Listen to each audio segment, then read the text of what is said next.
Hello, friends. Whoops. Okay, kids, I'm starting the broadcast. Wow, that's loud.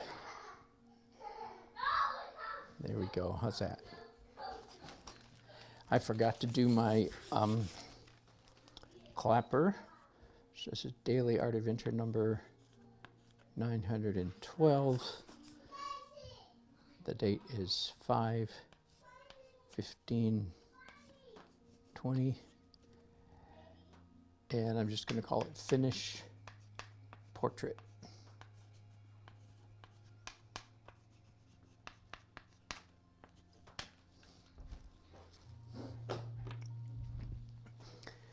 All right, we have liftoff. We have our YouTube people up and going.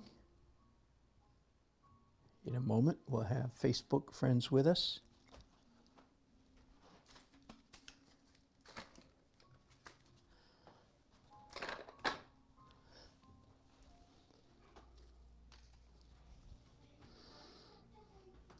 There we go.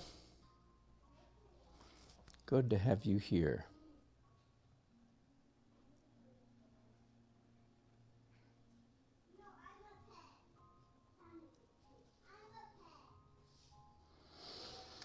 All right. Hello, welcome. Happy Friday the 15th. And my name's Dan. Those are my grandchildren making lots of noise. This is Daily Art Adventure number 912. This used to be one of those movie clapper things. I have worn it out.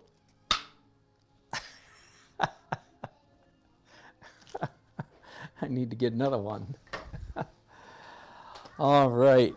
Hello, Kaz. Yeah, no, I need time for a new clacker. Quite. So this is the painting I'm going to work on. Let me take just a minute. Hello, Richard. I almost got 1,000 episodes. I do indeed. All right, so this is my show-off moment. But then I'll take some of the steam off that arrogance in just a minute by telling you some of the story. So there's the equal-sized portrait. For those of you who maybe are new, in Photoshop, I work to make this the size of the painting. Not what most people think is the other way around. You paint this to match this, but that's a long story. But I actually go the other way around. So that's my go-by. And there's the full image. I'll pick you guys up for just a second and let you see the portrait up close. Bear with all the shaking and the bad shadows as well. Okay, so, oh, that's terrible with the shadow, isn't it? Let me see if I can get the light any higher. All right.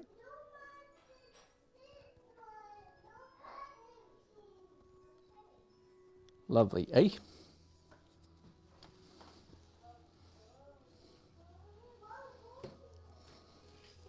And put you back on your stable perch. And we can zoom in a little bit.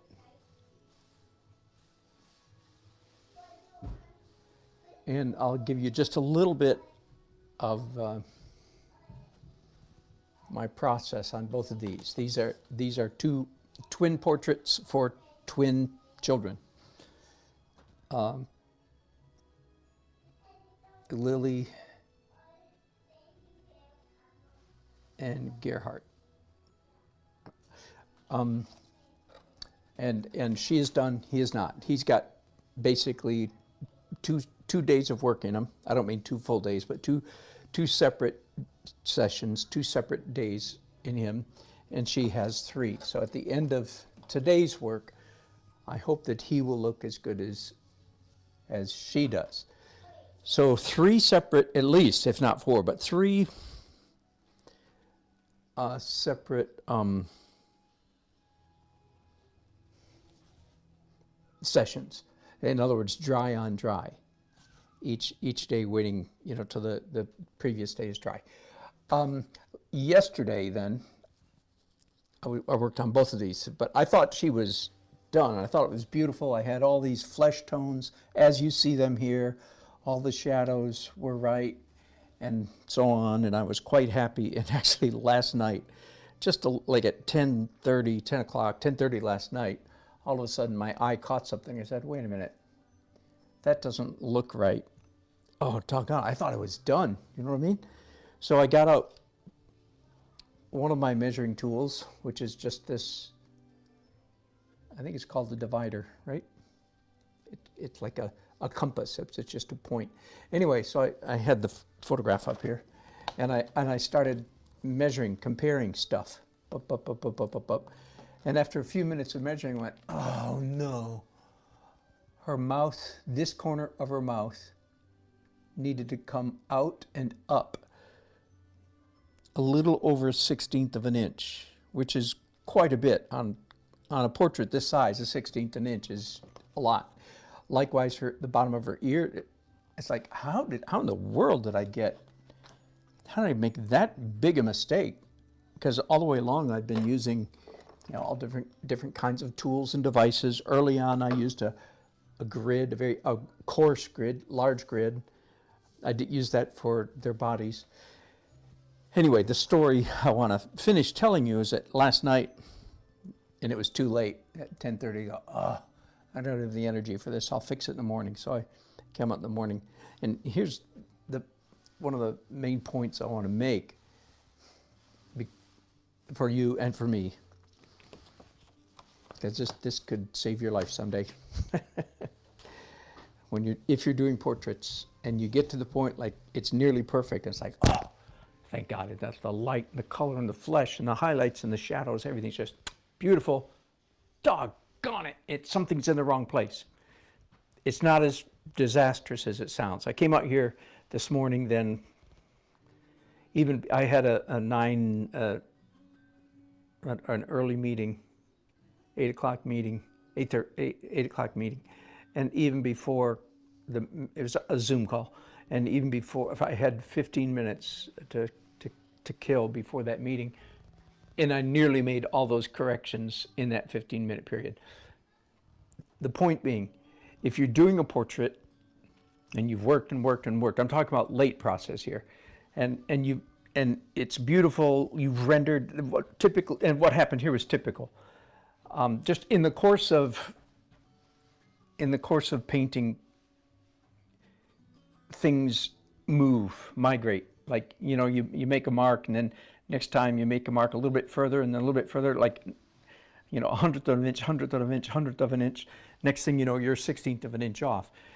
Those things, in my opinion, either I'm an idiot and this doesn't happen to anybody else, or it happens to everybody. I suspect it's the latter, that it just happens to everybody.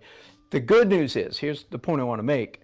I made all the corrections, almost all of them, in 15 minutes. After my meeting, I came back in 15 minutes. So 30 minutes total, which in a portrait, 30 minutes is a flash in the pan. I had successfully, once you've rendered it, quote unquote, perfectly, moving it is not nearly as hard as you think. There's a process, and I've shown that process in other broadcasts. I won't do it here. Just suffice it to say now, I think I'm finished with her. I've passed the hello Donna, and hello Aslan, and hello Teresa on Facebook. I'm really quite tickled with this, with the portrait. It was a beautiful photograph, of course, a child in the water. I mean, what could be better than that? A child in the sun at the beach. It's just you can hardly get a more idyllic scene. So I'm quite proud of this portrait. I'm still growing as a portrait painter. This is certainly tighter than I would like. I ain't no John Singer Sargent or Anders Zorn, right? Rembrandt. I ain't any of those. But of course, the portrait's only this big too, so there's not a lot of room for brush strokes, right? As I was finishing this, I will tell you, I was consciously thankful for every ounce of illustrator skill that I developed over the decades. The ability to look, copy, look, copy, look, copy, and it's like, whew. It takes a long time, it's a pain in the butt, it's slow, it's tedious, it's finicky, but at least I can do it. And by the way, there's some cheats, there's some photomechanical tricks that I did not use on this one. I didn't use a mirror, which I tell, and maybe I should, I tell all you guys, always use a mirror, but I didn't this time. Anyway, so I'm happy with that. And some of you saw at the beginning, there's still little hints of my abstract painting that you can see kind of everywhere. If someone walked up to this painting who didn't see me start it, they wouldn't say, huh, what are those abstract marks underneath? They would not say that. You with me? But if you went back and looked at my initial abstract underpainting, you say, you know what? I can still see that mark down there. Anyway, and it's very subtle, very, very subtle, even more subtle than I would like, but I like it anyway. Just one more quick thing. I don't know if you can see, there's a shadow right here. The sun's this way, and there's a shadow of the mom or dad right here, and I love that. I considered for a brief moment leaving it out just because it was so subtle, but I love it. It's so subtle. There's a hint of mom right there. She's standing over here, and there's her shadow. Isn't that sweet? Anyway, all right, so that's the good news. Now, back to work. Back to work. It's a good thing I love this stuff. Otherwise, I would hate this stuff. All right. So here's Gerhardt. And hello, Star Fine Art. Good to have you here on Facebook. Okay, for those of you who perhaps haven't been with me before on this, in my portrait journey, I have a whole plethora of, that's a plethora, that means that's sign language for plethora. Have you guys seen that video? I can't remember, I've seen it more than once on YouTube now, where there's some like city council, police chief meeting going on, and there's a woman standing beside the speaker, and she's pretending to do sign language, and she doesn't know a word of sign language. Oh, that is hilarious. She's just some kooky woman gets up and pretends she looks good. But anyway, she doesn't know a word. That is hilarious. Anyway, so this, all right. Squirrel, ADD. I didn't used to think I was ADD until I started these broadcasts, and then some of you pointed it out to me, so thank you very much. Life's good. Plethora.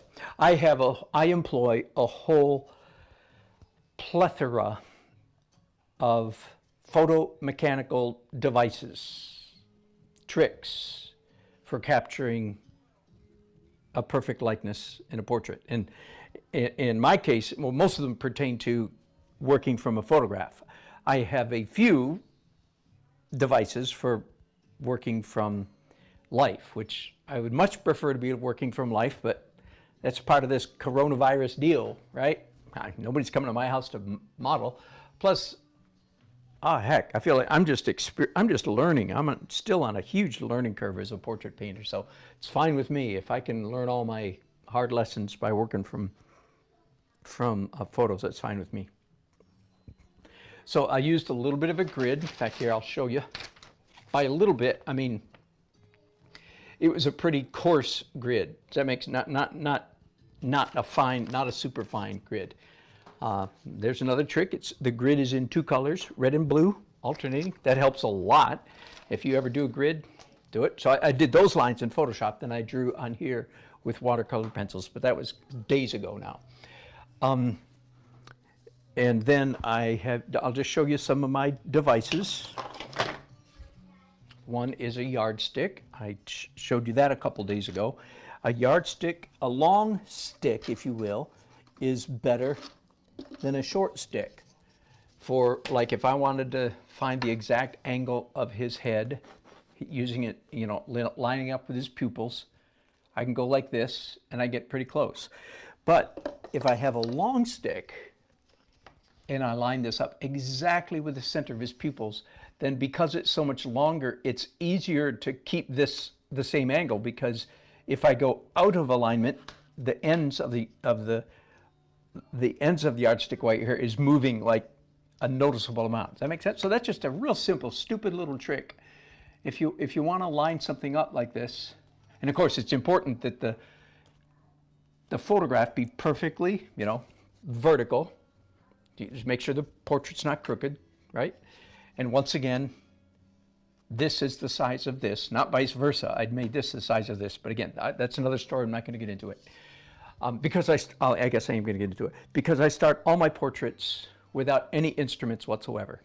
As I called it a couple days ago, flying without instruments. Like the analogy is to being a pilot, a student pilot, flying without instruments. No outside tricks at all, just look and copy. And I do that all the time because I still want to increase and develop my my drawing skills. Bear with me just a second here.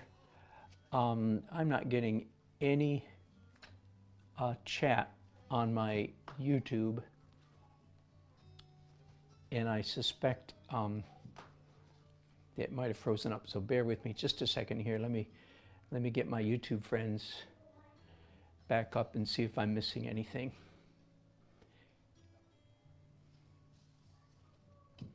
Nope. Okay. Nobody's saying anything on YouTube. That's fine. So that's a device. I'm not going to show them all to you. Many of you would be familiar with a proportional divider. All I will say is, and it's proportional depending on which hole you stick it in, right? And if you have to start with this. Generally speaking, I don't use this because unless accidentally the ratio between, now this is 1 to 1, so it doesn't count. Unless it accidentally equals this one, then you're in luck. Which actually, this is pretty darn close, but not close enough. Anyway, this is a tool that you use from the get-go, and that's a ancient, tried and true device for achieving likeness, all right? And this is a very cheap one, cheap plastic. You just call it a proportional divider. That you should find that online, any art supply store. While we're on the subject, then, this is the same thing. It's just a much higher quality. This is not a proportional divider. This is just a divider. It's a measuring device, kind of like a ruler is a measuring device, except it, just because of the way it's made, it's easier for doing portraits. Now, what advantage is there? Why is this, except for the proportional aspect, why is this better than this? Well, this is very dull, doesn't come to a microscopic point, but this does. You do not want to touch, this is really, really sharp. And that sharpness makes it more precise. The other is, this is fairly easy to budge and ruin your measurement if it wiggles a little bit. And I've put tape on mine to make it tougher, and it's still too easy. So this device, and you can find this by just going online if you want one and just ordering a compass, old-fashioned. Some of us used it in middle school, high school geometry. This came with this, okay? That's all it is. So this is more precise and a little bit stiffer. So the idea is, if I've succeeded in making my print the same size as my painting, which I have, then, for instance, the most obvious is I can line these sharp, sharp points up with the exact center of his pupil, then come over here, and bingo. Okay, my eyes are exactly the right distance apart. Now let's check. Here's one that bothers me a little bit. This eye seems too wide open. Let's measure this here. Nope, it's not. Okay, so what is bothering me with this eye is something else. I would say about 50 or 60% of the time when in portraits, what you think is wrong is not, it's actually something else is wrong, not what you think. Just, that's all I'm going to say about that right now. And then finally, oh no, okay, another device, since I'm giving you devices, and forgive all you guys who are repeats, and you're saying, you already told us all this. Hello, David. And hello, Alicio. Good to have you here from Italy. Very good. What fun. This is another device that I made myself, very simple. Thick plexiglass, squared off, and then very, very, very fine lines. I don't know if you can even see them. Yeah, there you go. You can see them. All right, scratched in there with a very sharp, sharp point, perfectly parallel. And this is sort of like the yardstick because there's lines going this way and vertical and horizontal. It's real easy to see.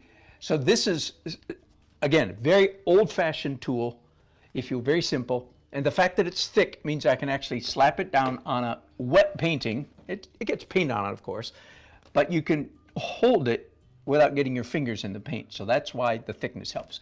Anyway, this is just simply to compare horizontality and verticalness.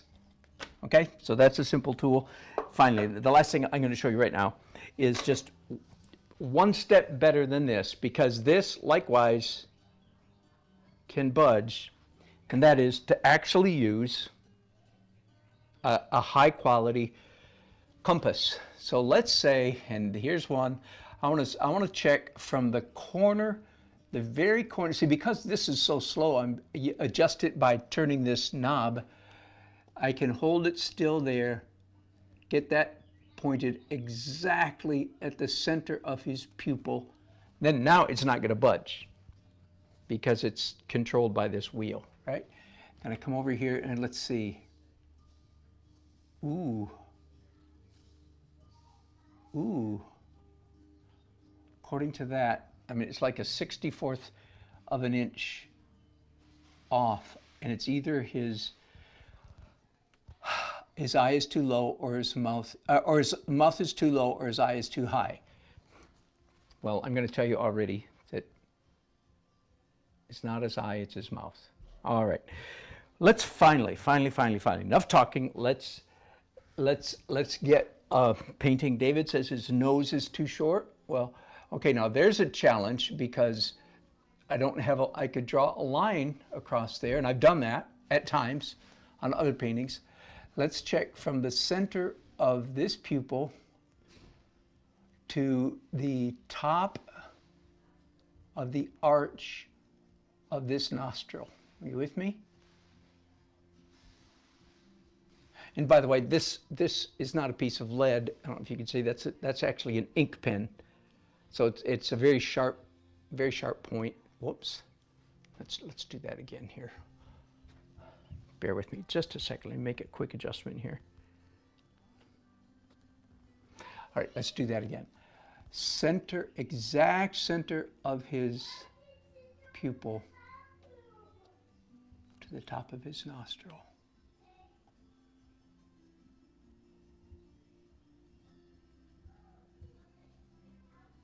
Dead on. Okay. I mentioned the possibility of doing this. Let's go ahead and do it. So I have a Sharpie marker here. I'm going to draw a line from the center of each pupil. There we go. Now what happens if I don't want to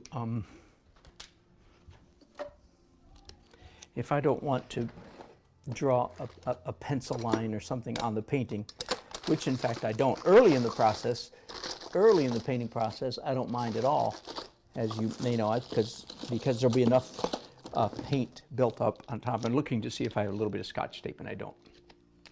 So I have here just a little piece of packaging tape, and I'm going to put it down right there.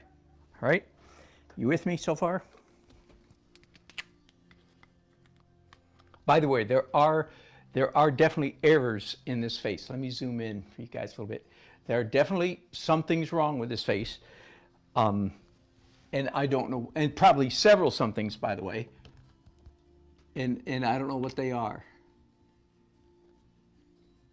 center of pupil to center pupil. No, come on, the pen has to write, otherwise it doesn't work.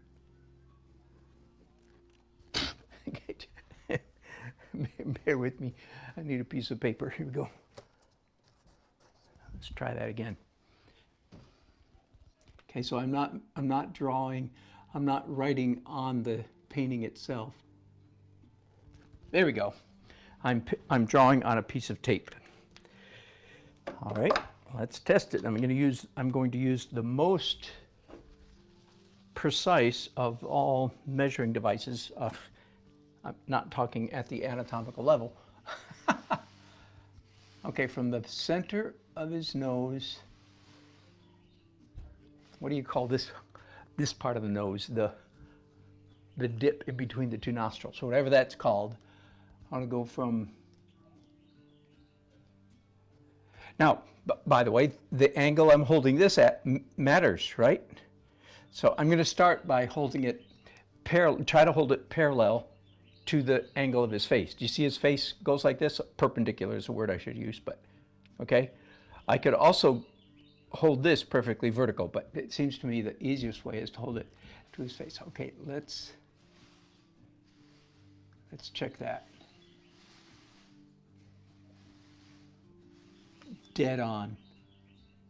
Dead on. So there you go. That's what happens to me most of the time. So David suggested, I think his nose is too short. Well, that's not what's wrong.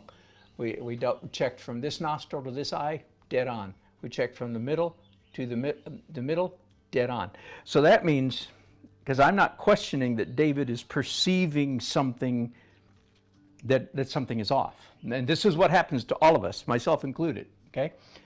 Let's check. Here's a real, if something seems wrong, like with the nose, then it's very possibly it's the width. So let's check the width of the nose. Am I just driving you guys crazy? Part of me hopes so. I'm kidding, of course. And we just lost Facebook. Bear with me just a minute. Let's get Facebook. All right, let's check the. I mean, I got to tell you, for a finicky guy, me and this, we're friends.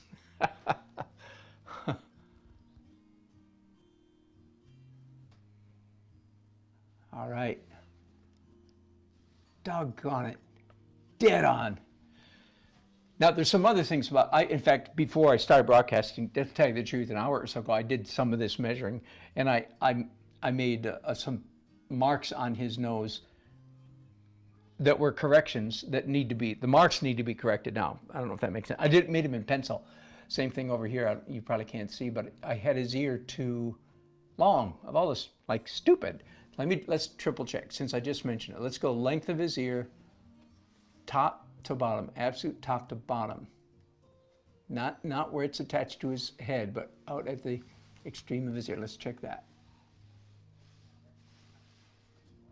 Okay, I can actually afford to go, again, about a 32nd of an inch longer down there. All right.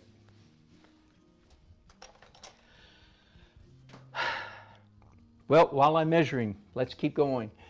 Hello, Betty. Good to have you here. Hello, Michael. Good point. Michael makes a point. If something's wrong with the portrait, it's usually the height or breadth of the head. So let me go to what's the downside of this. Well, if I wanted this to go all the way to here, I'd be screwing for a long time. Does that make sense? But here I can just take this. Let's do bottom of chin to crown of head. Dead on. Let's do, by the way, there is a mistake here. Let's do outside of ear to outside of ear. Dead on. Do you get the impression I've done this already? I have. I did this yesterday while I was doing the penultimate day's painting. Penultimate means next to the last, okay? There is, however, an error here, and I already made note of it earlier today. I just haven't drawn anything. Do you see how his forehead here has kind of a bulge that comes out right there? In fact, let me go back to it. Let me go to another trick. Let's go back to a real primitive trick. because, and again, I don't know if you guys can see this or not, but his temple right here, classic, typical child temple, there's virtually a straight line from in his hair, from sideburns, I'll call it sideburns at the top of his ear, to the outermost point of his temple. Virtually a straight line. Now, what does that straight line allow me to do? Let me get this out of the way. Well, so the point being, it's a straight line. What tool that allows me to grab this? So here's what I'm going to do. I'm going to line this up. Whoops. Okay, I'm going to line this up if I can exactly. Okay, now what I want to do is transfer this over to here. And you see, because it's a long line, whereas a short line is easier to mess up, but the length of it,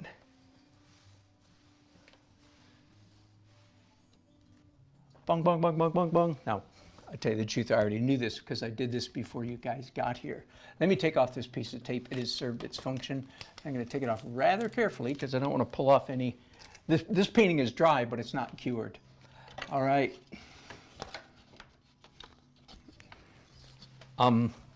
Here's another device. Same idea. And I've said this many times in the past, but the reason this particular crazy, simple little thing works is precisely because it contains both 90 degrees, horizontal and vertical, or horizontal and vertical. Okay, that's the genius of this. Unlike the yardstick is essentially just one straight line, this has straight lines going both directions. So same thing. It's easier to replicate the angle, and I'm going to use the edge of it as a straight edge. Da-da-da-da-da. Now the next thing I'm going to do is measure from the top of it. No, let's make sure the top of his ear is in the right place. So now I'm using the center line here. Ooh, lines up exactly with that pupil. Man, it could come up, I mean, honestly, 1/100 of an inch, so close enough. All right, so the top of my ear is in the right place. Are you following me? Does this seem like just too much work? Frankly, I hope it seems like too much work for you. I'm kidding. That's the nasty side in me. But let me explain that nasty side. I just had a conversation with my wife, lovely wife, this morning. Say, Nancy, this will be 20, I've got one more to go. That would be 21 portraits in 60 days. That's quite a few portraits. Other than my art prize experience 7-8 years ago, this is the most portraits I've ever done in my life. And so I'm wondering if my career is shifting. And because, frankly, the percentage of artists who are willing to do this crap, I hope my mom's not watching. If I knew she wasn't watching, I'd use a stronger word.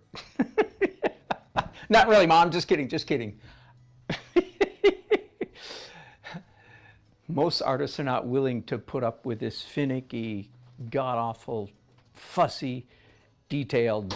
Now, and please understand, I understand this is all predicated upon copying from a photo, which doesn't even get us into copying from life. That's another story. We'll deal with that another time.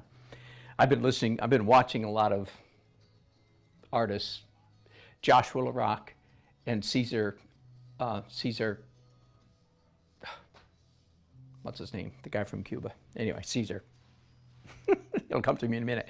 Anyway, does this seem finicky and fussy, like too much? Well, good, because that leaves more room for me. Because there's not many of us that are willing to do that. Anyway, all right, so, but the real me hopes that there are some people out there watching, young people who are saying, dang, this is what I want to do. All right. Anyway, that's enough. I could go on, but I went on long enough. Now I'm going to find from the top of his ear, which I just checked, to the outermost point of his temple is that far. So that tells me how high up. And I'm going to mark that. Well, yeah, with a pencil of all things. Okay, so that's where it comes out to before it turns back in. So that's a little correction, which will really help. I can see clearly how this is damaging my likeness. Now, all of that is by way of introduction. Let me say hi to a few people.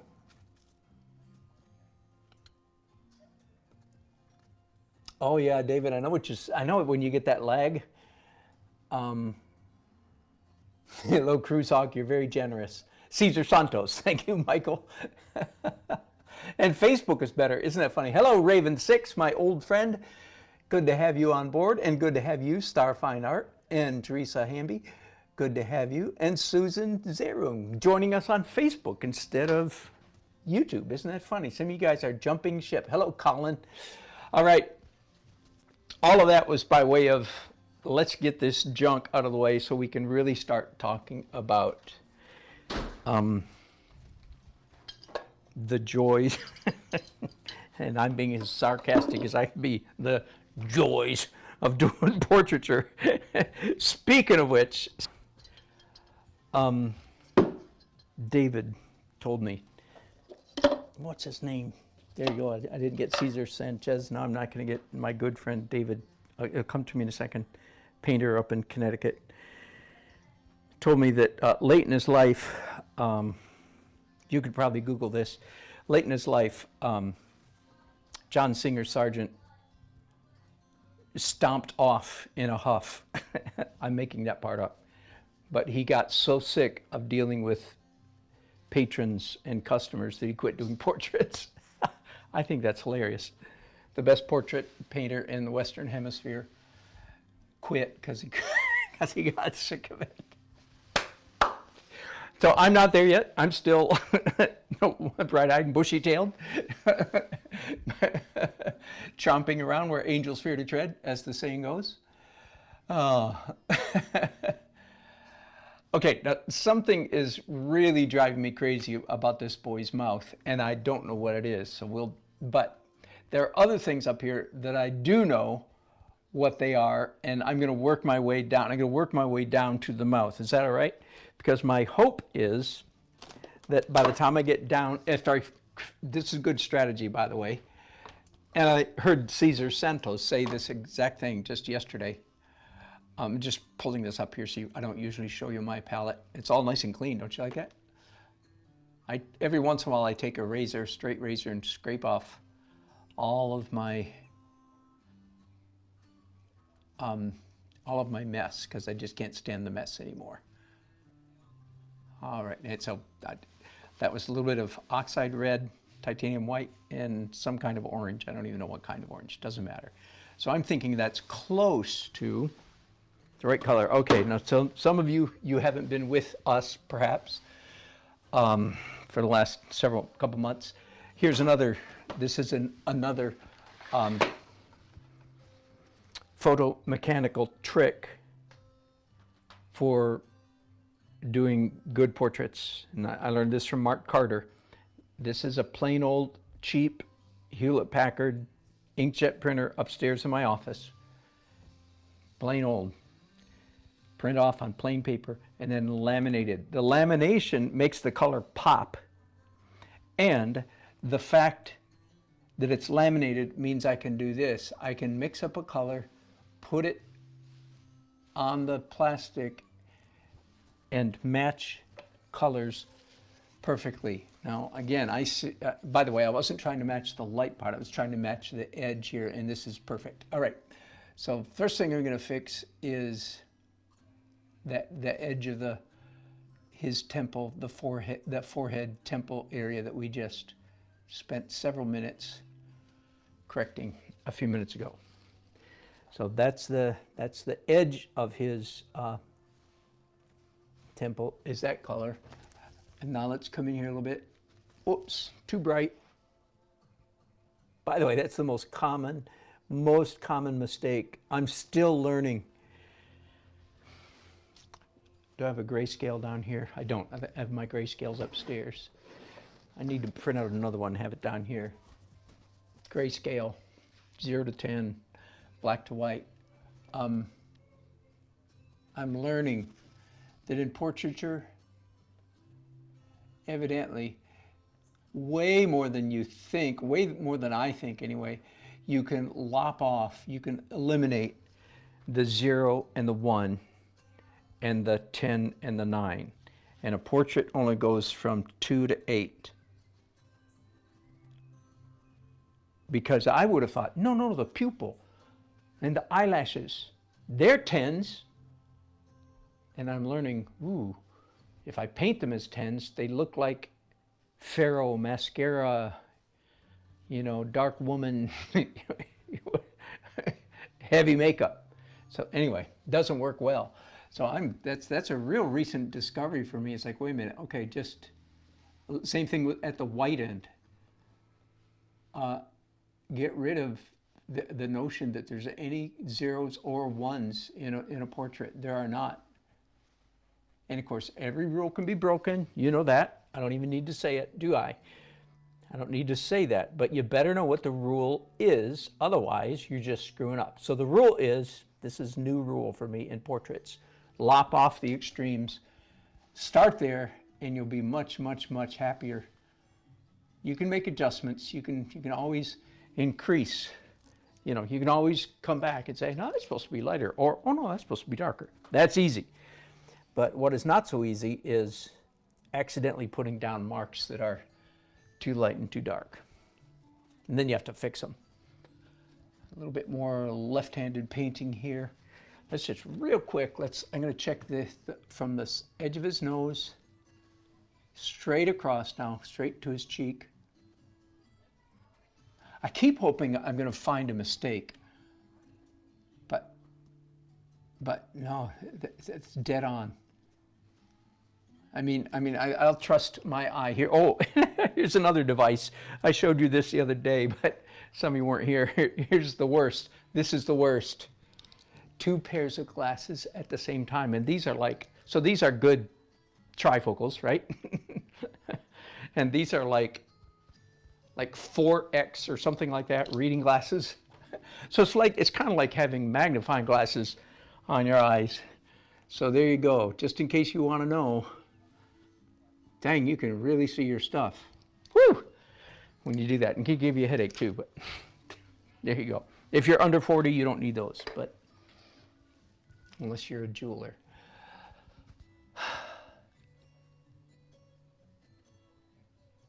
Let me stay up here in this area for a little while, because here's the color of his hair up there is way off. Do you see that? Let me zoom back in, sorry.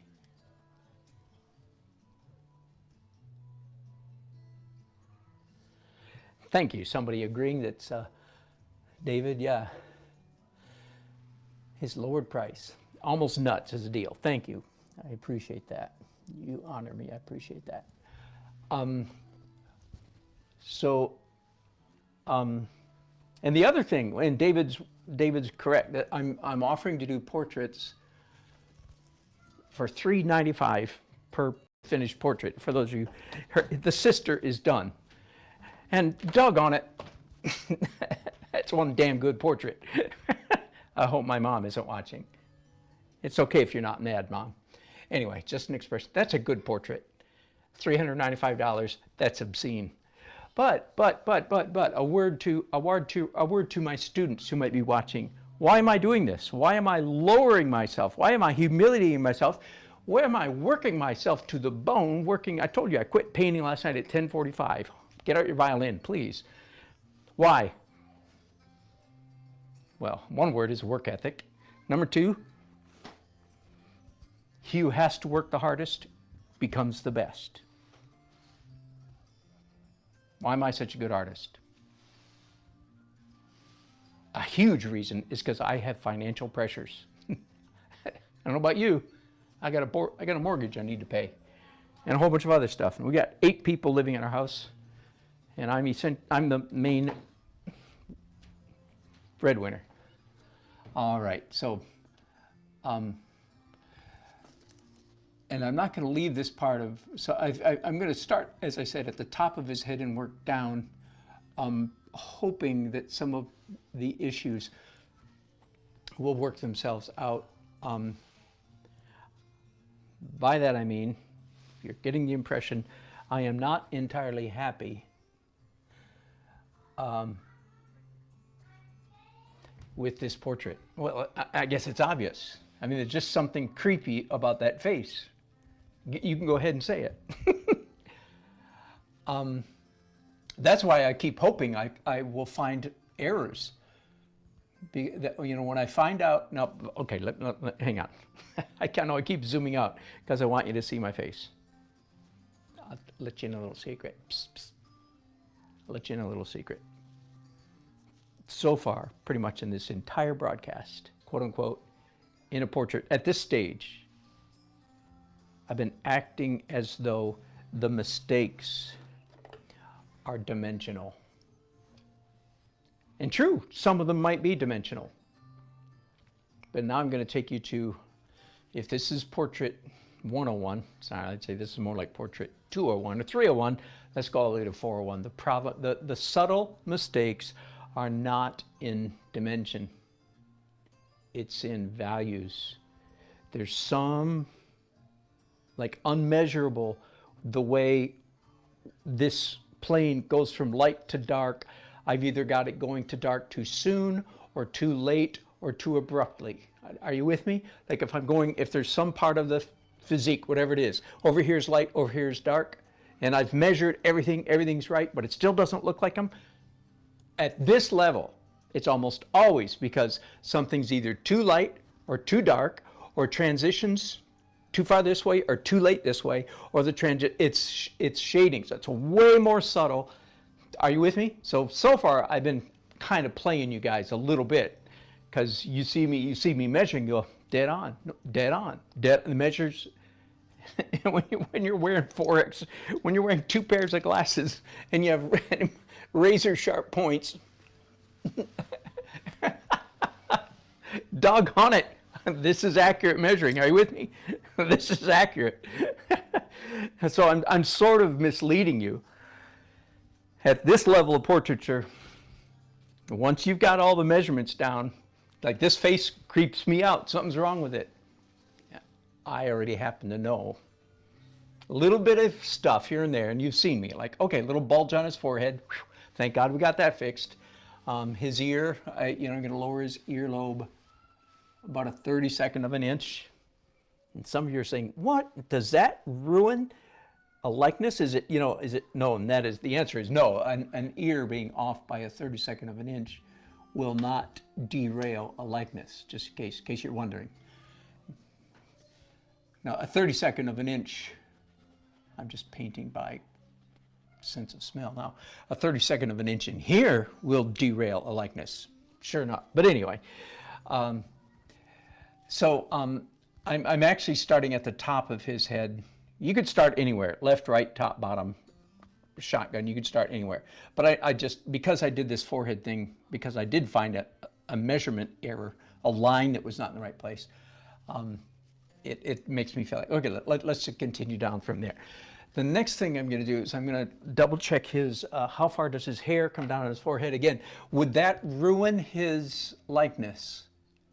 The answer is no, probably not.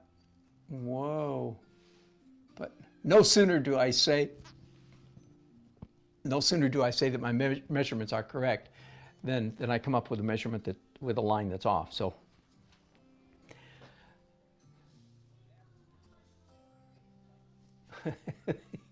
killing the competition. I feel like we're all in this together. We're all in the same boat, David, aren't we? I can't wait to make my prices go up again. All right, so this is quite, it makes me think that this must be wrong. No? Wow. Okay, so I do have his curl, his lovely little curl is coming down way too far on his forehead. So let's go ahead and fix that. By the way, I have the same exact, in oil painting, I have the same exact portrait, the same palette, I mean, in portrait as I do for landscape. So, And that's a sign of an old artist right there. I experiment once in a while and try different, wow, that's close, but not quite. I certainly experiment with different colors because I always want to see, maybe I'm missing something. But no, I've been getting more and more consistent over the decades. And I've done several over the years tours. I think I typically call it a tour of my palette. So if you want to know what colors I use, just hang up and go to YouTube and search for Dan Nelson palette. I have one that's a couple that are limited palettes, a couple that are not limited palettes. Anyway, so I don't want to bother telling you what they are right now. Just, but I started to say that because I'm making, in portraiture, I always make considerably good use of raw umber, which is my favorite color for killing color. Okay, if there's some color in my brush that's too high of a chroma, I want to deaden it. I want to knock it down. For some reason, and maybe I'm just weird, but for some reason, raw umber, and student grade raw umber at that. Student grade raw umber is my favorite.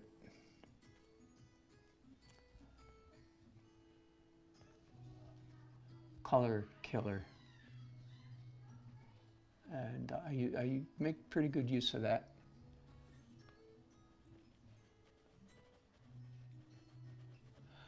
So you're seeing how I'm using the laminated, the plastic. I have done almost nothing with this guy's hair, so we're kind of ignoring the hair at the moment. And no, I don't. Whoops, we have no sound. Hang on. Let's see if we can get our Facebook back up and running.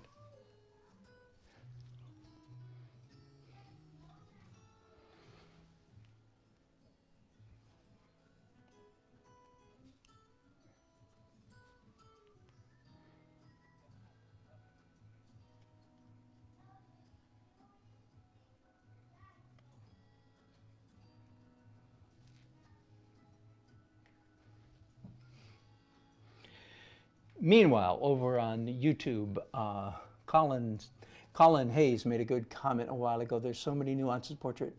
So tricky to nail the essence of a person, let alone a good likeness. Yeah.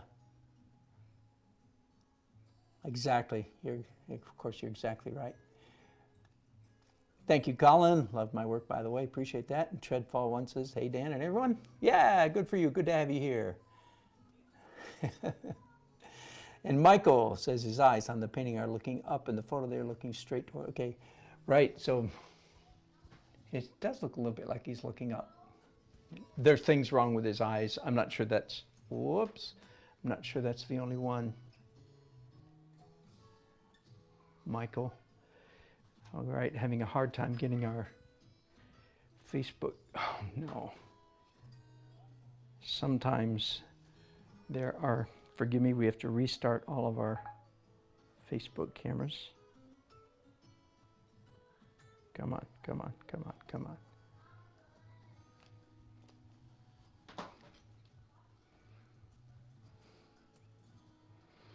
All right, we're restarting all of our Facebook devices. I'll just keep painting here. I started to say I've done almost nothing with his hair, so, and that's going to stay that way for a while. I'll just put a little bit of light up here.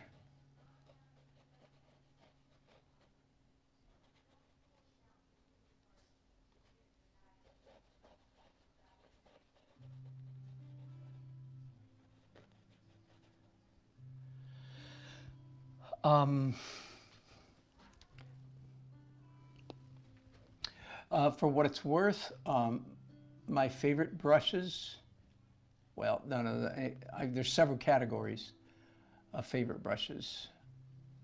But for small portrait work, the Silver Brush Company, and these are all fairly fine, you know, number 1, number 2, and number 4. And I'm sure I've got number 3 around here somewhere. That's probably a 3. Silver Brush Company, I'm a huge fan of theirs. But there are moments, there are times where even that won't get the job done, at which time you have to use a sable brush. All right, let's try to keep, I'm trying to get my Facebook friends back up and running. A little while ago, I discovered that the top of his eyebrow here, yes, I thought so, his top of his eyebrow is too high.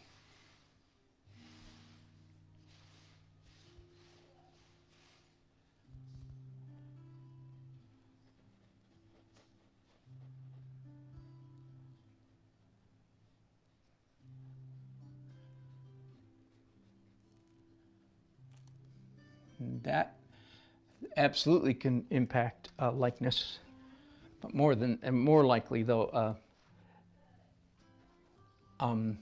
it's more likely to just make him look like he's surprised. If eyebrows are too high, right? Good. Same thing over here. And by the way, I just said good. That's real. That's authentic portrait painting experience. It's positively thrilling to find out what's wrong. It's like, oh man, yes, thank God, now I know what's wrong with him. Okay, so I was quite happy to discover, oh, both of his eyebrows are too high. Whew. You with me? All right, now I'm down to his eyes, and I'll go ahead and tell you, I've already measured his eyes several times.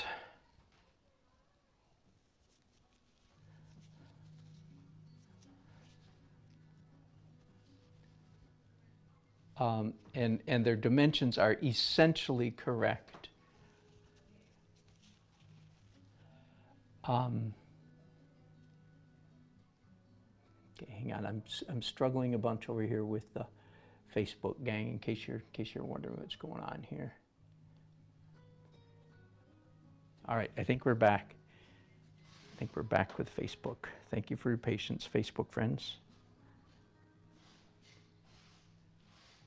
Testing. Come on, testing 1, 2, 3. All right. I'm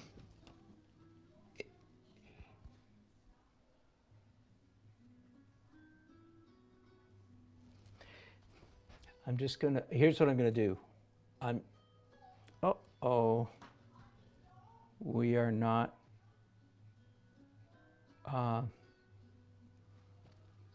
using a microphone anymore.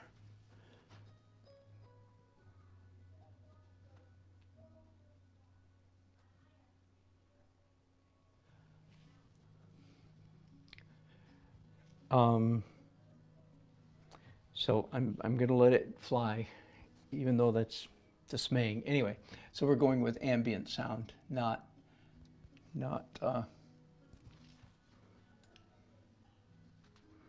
microphone sound. Dang, is that irritating?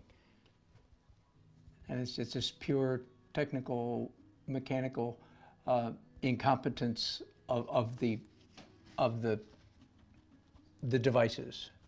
Not me, that's just the device. All right, I was going to say, I'm going to tell you part of what's wrong with these eyes, among other things, is they're overdrawn. Not like my bank. I just about nailed that one.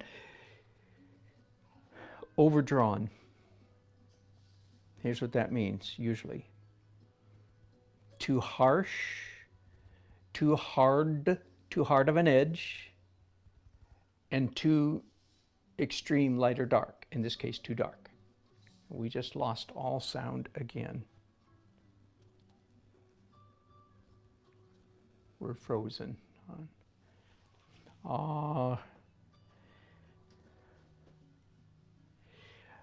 I know I still have YouTube with me. I am so sorry about that.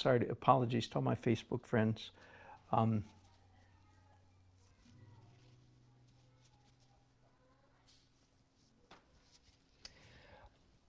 All right, back to what I was saying a while ago.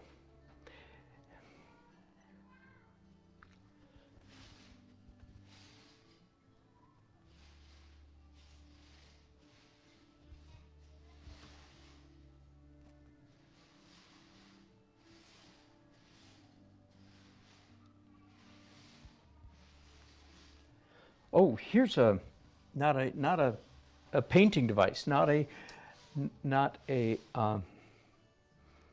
mechanical. You know what? I'm gonna need to leave a message with my Facebook friends. Bear with me just a minute. I need to tell them that my Facebook camera crashed.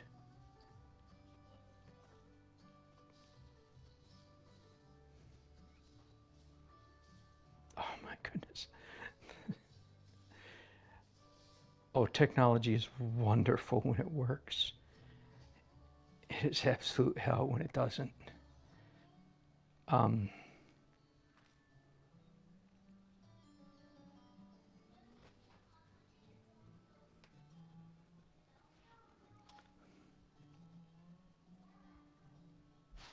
Okay, bear with me just a second.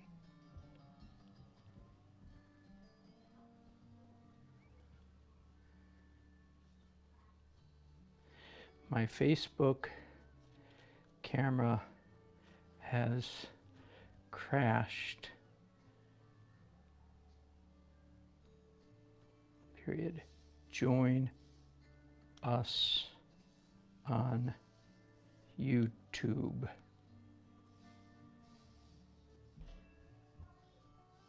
All right, so I'm going to give up on my poor Facebook, and you can, don't ask me if I'm irritated. I'm absolutely screaming inside. Okay, ignore this. We're going to just make progress one at a time.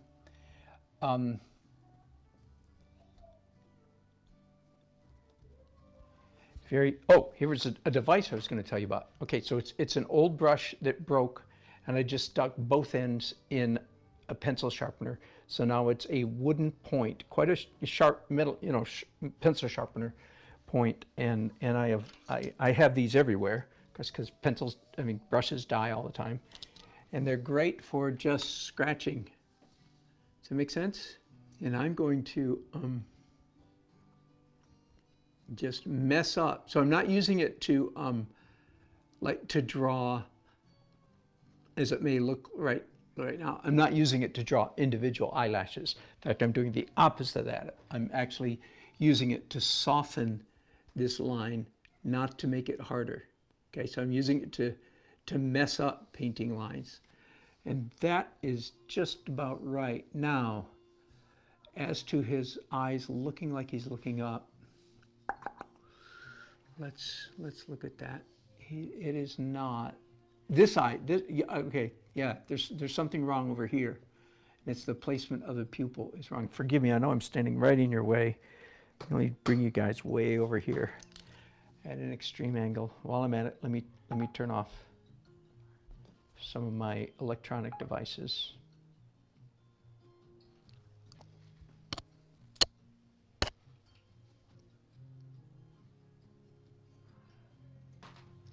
All right, I've moved you way over there. You know what, is that lens dirty? Hang on just a second. Is that better? Nope.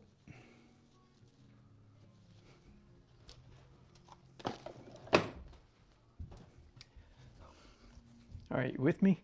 You ready to continue?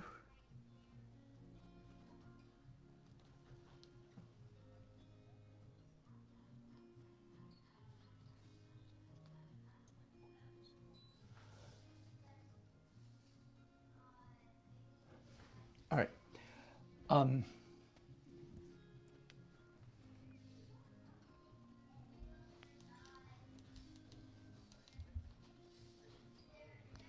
All right.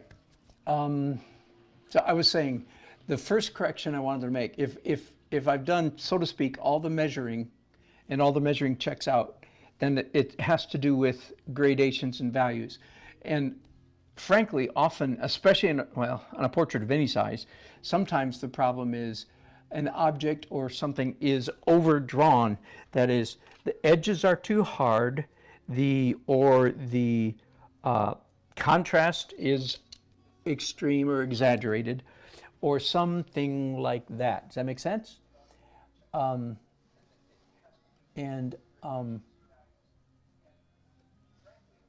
I think I just about corrected that eye right there simply by smudging it out just a minute ago.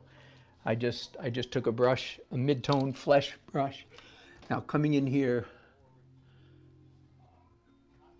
a little bit more shadow of his eyelashes. That is, his eyelashes, of course, are pointed toward us, right? And so they cast a shadow on the top of his iris. And that shadow was a little bit inadequate. So I've just darkened that. Now I am gonna do another measurement here. Again, with my wearing 2 pairs of glasses at the same time and using my most precise measuring tool. Okay, I'm going to measure the width of this iris again.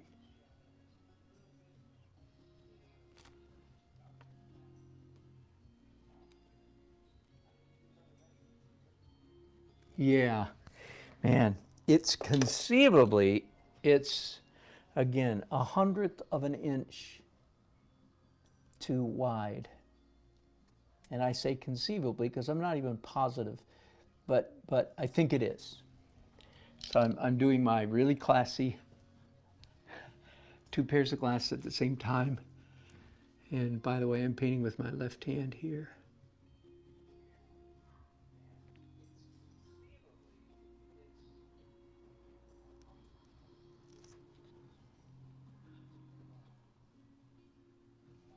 Now I think, now this is dangerous, but I think we need a tiny bit of darkness in the crease over his eye. Now why is that dangerous? Let me answer that question.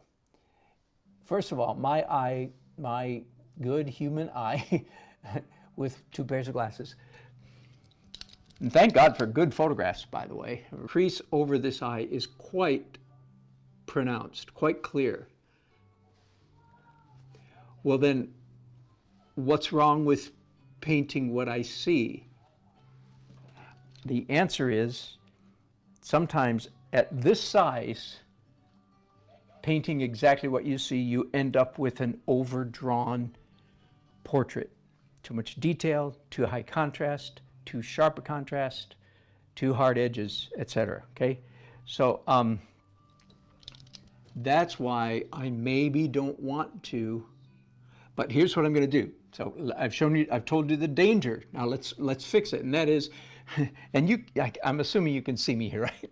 With the classy, making a phew, drive a guy crazy, making a fashion statement with 2 pairs of glasses, and I'm tongue painting.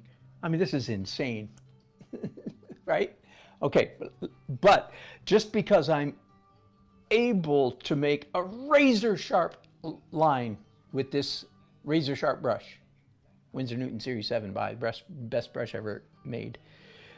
Just because I'm able to make a razor sharp line doesn't mean I'm required to make a razor. This is some of the stuff I've learned about portrait the hard way. So if you can learn from me, hallelujah.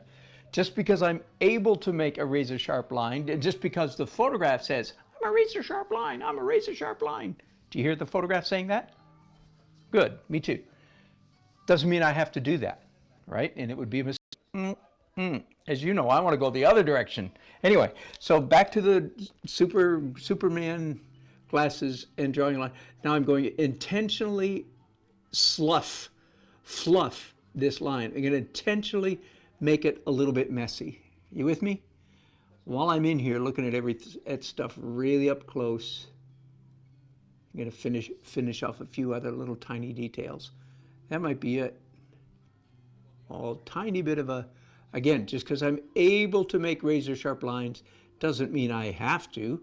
So I can use, you see me, I hope you can see me now, stumbling around, if you will. I'm not sure that's the right word, but that's the idea. I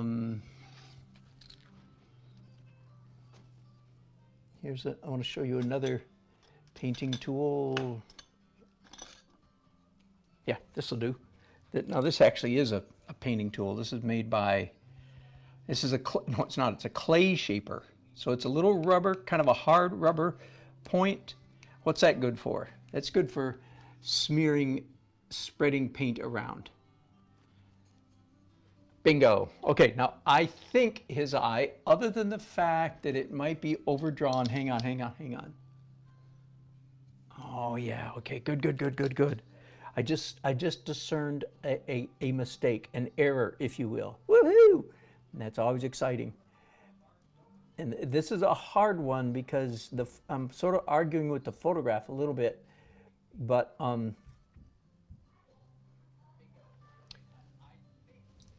white of my eye is too white and a little bit too hard-edged. The white of his eye is too hard-edged. In fact, even the edge of his iris, which, do you know about irises, don't you? The edge of an iris is absolutely razor sharp in real life.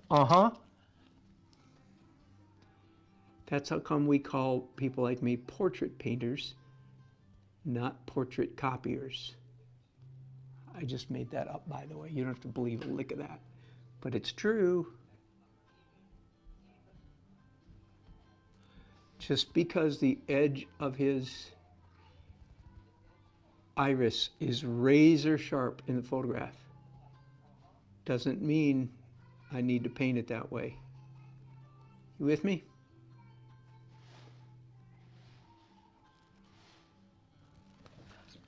Hang on, still not done. I have to darken. Does anybody wonder why portraits take so long? Doggone it. This is my third go around. That'd be really depressing. It'd be even more depressing if I hadn't watched Cesar Santos yesterday for a couple hours. I didn't watch him, I listened to him. He was talking while I was painting. He was doing a portrait, and it was, for him, it was second of 3 days on the portrait demo he was doing. In other words, he was planning to work on the same portrait, painting from life, of course, because he's a big dog portrait painter. Painting from life, third day, second of 3 days. So that was encouraging. Like, oh wow, okay, if Cesar Santos gives himself 3 days. Now, I don't mean working all day. That's not what that language means. But he worked a good 2.5 hours live on the video.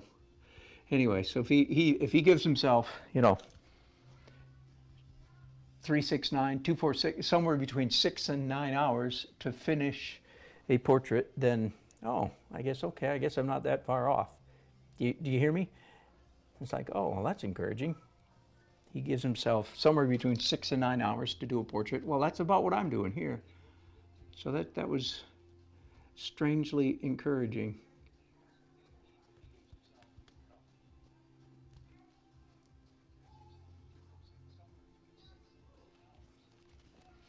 I'm taking time here. Since I'm here, let's get rid of this small brush, by the way. Let's get rid of that. I'll be coming back to that when I need it, but let's get back to a little bit more semblance of real painting.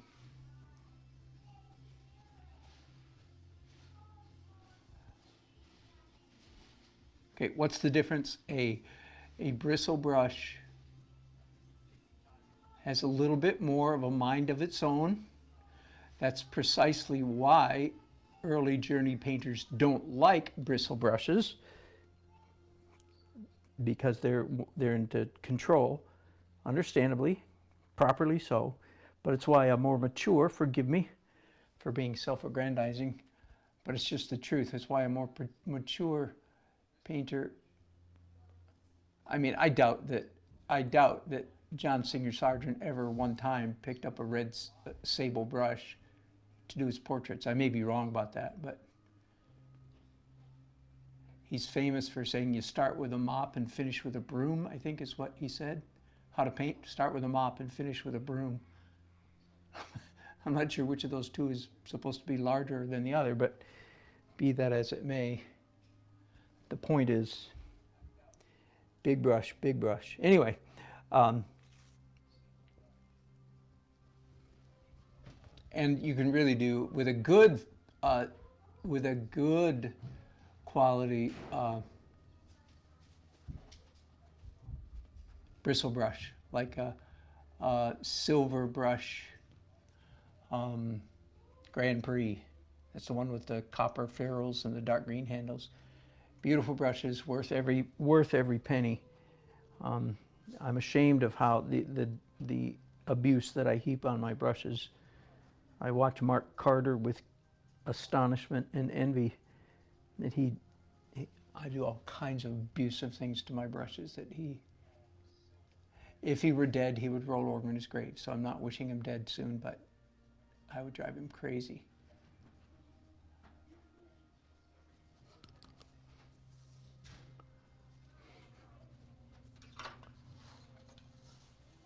I'm about to show you another a pocket knife. I want to scrape off some of the wet stuff that I just put on there.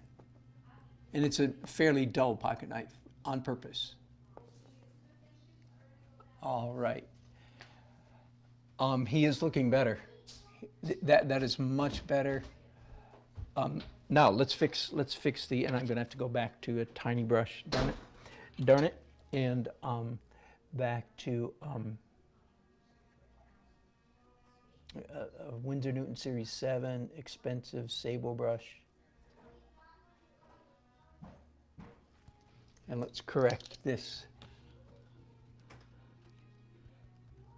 pupil over here. Now just because I'm able to paint razor sharp edges here doesn't mean that I have to, right? Man, I wish somebody had told me that 40 years ago. I swear I would have paid attention. And now I'm going to pick up as soon as I find it. I thought I was kidding, and I wasn't. I had my double glasses on, can't see anything past 5 inches. Okay, this is my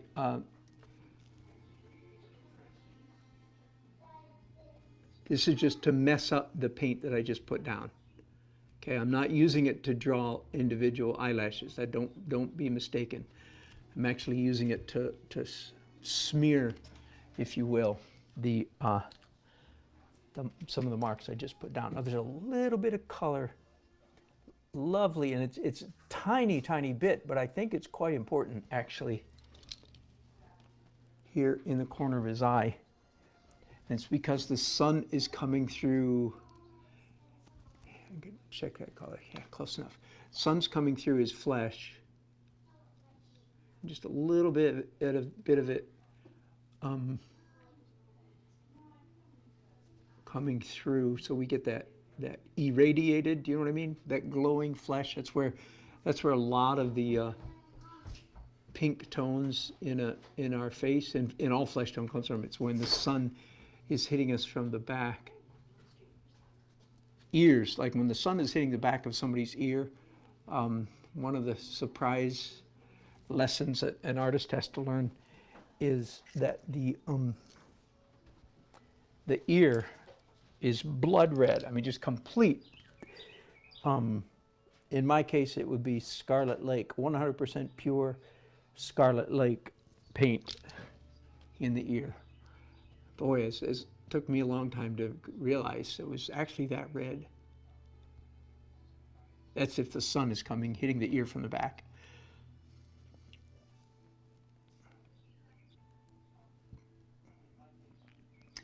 Okay. Ah, I know what it is. I know what it is. Oh, good. I just saw a mistake. Hallelujah. And there was great rejoicing. The mistake is, so the light color of his cheek. So I have to match color here. Right here. That right there. Very close. Just needs to be a little bit lighter. Just a little bit lighter. Almost, yeah, no, it's 3 colors basically. Oxide red, which is like burnt sienna, which is a brown, orange, and white. So it's And this cheek right there we go, perfect. All right, that needs to be raised up, and it needs to be a harder edge.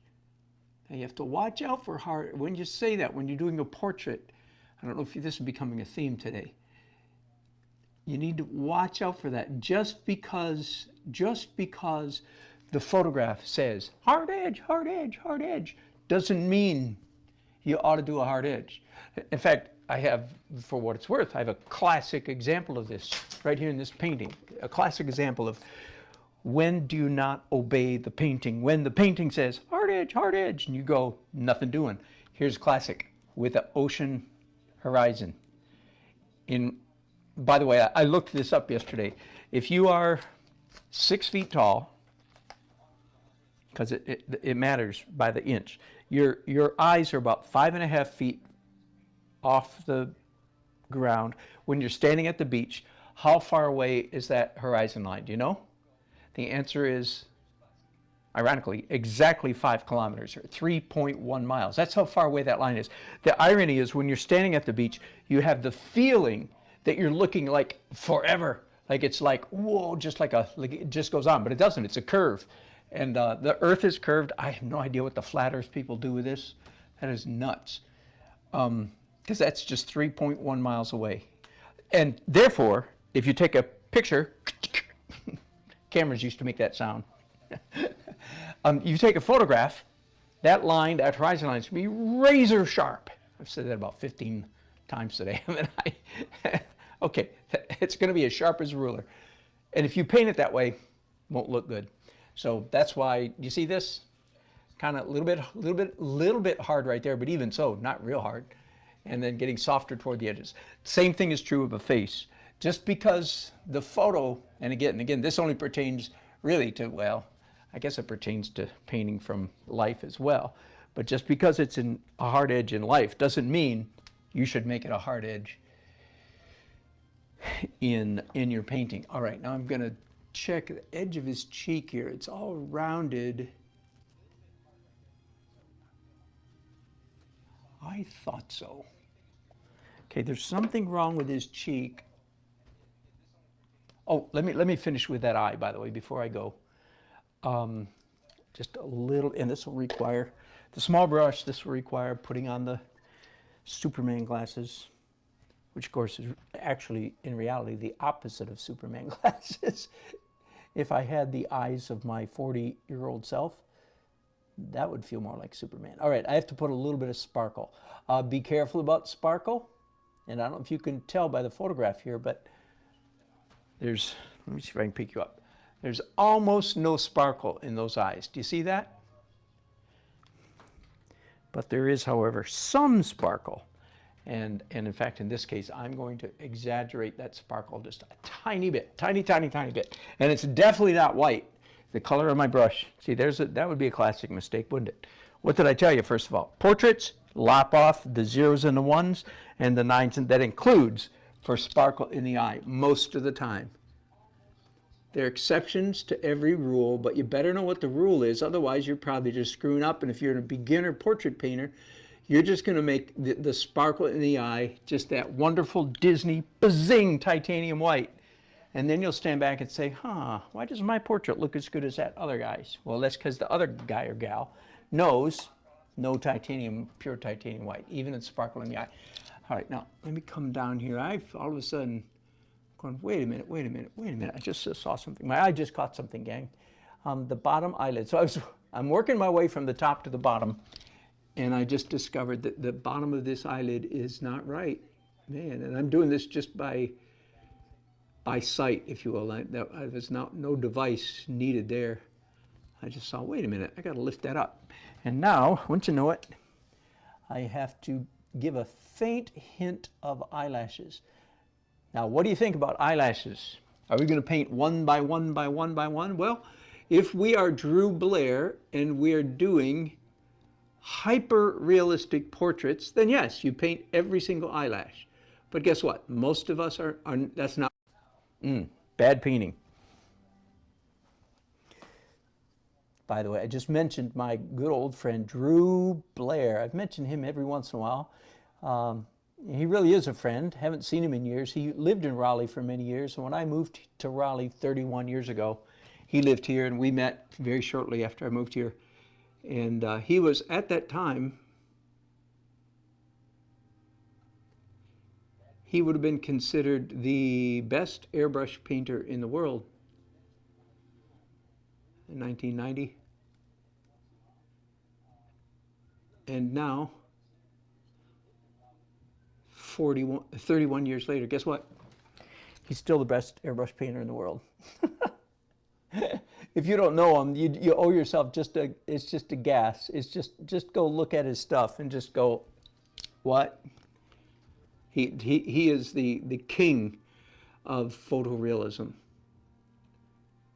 And just absolutely astonishing stuff. Not for me. Yeah, I mean, I don't want to do it, but I want to do one, by the way. I want, no. I've done my share of photorealistic airbrush illustrations, but it's not what I want to be my normal. And so here I am again, 2 pairs of glasses. Are you getting the picture? This is just nuts. This is just nuts. The bumps in the canvas, let me assure you, the bumps in the canvas are larger than the marks that I'm making. Does that tell you anything? And this is a pretty nice canvas. It's not a rough canvas. But the bumps in the canvas are actually more pronounced than the marks that I'm making.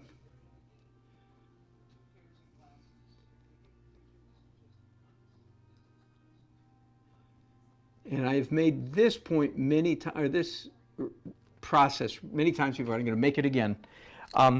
What you see me doing right now is overpainting, or I've used the term today several times, overdrawing. I am overdrawing this outside corner of this eye, right?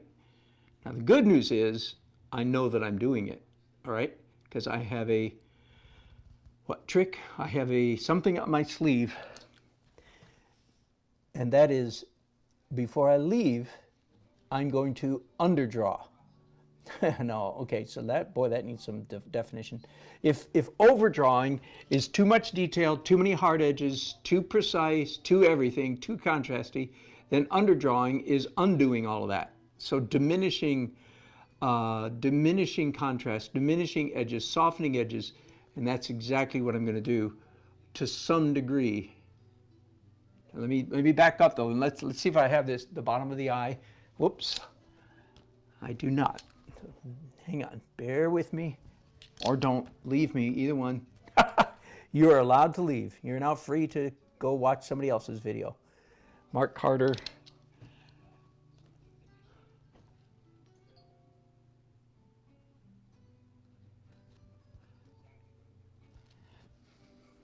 Now there are a number of ways to underdraw, that is to diminish. One is to simply mess up, well, with a brush, with a big brush. Right now, I'm messing up with a stick. Are you with me? It's it's a pretty controlled mess up, but it's indeed. And that looks better. Believe it or not, no, that looks better. That's crazy. Is that not crazy? Do I hear a amen, somebody? Do I hear it? That's crazy. I think if you don't think that's crazy, you're not paying attention. So. The fact that I literally mess up the marks that I just made, and then the painting looks better. All right, I feel about 100% better with this boy's face down to there. Okay, now I don't have the highlight on the side of his nose. I guess we'll do that next. We're just continuing to move down. And hallelujah, I can do it with a regular brush, not a super duper fussy brush. I'm taking my glasses off. Wow.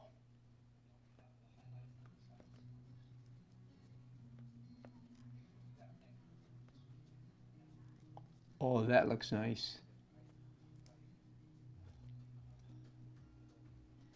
Wow, and that highlight goes right up, tucks up right into his eye, right there. Wow.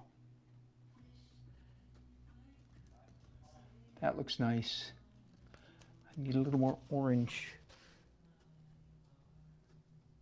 on his forehead.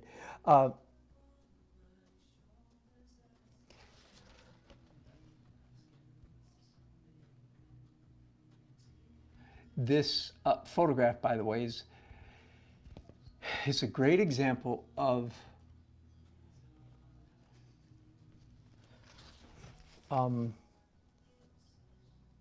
this principle. If you learn this principle, it can help you with your color in portraits. I'm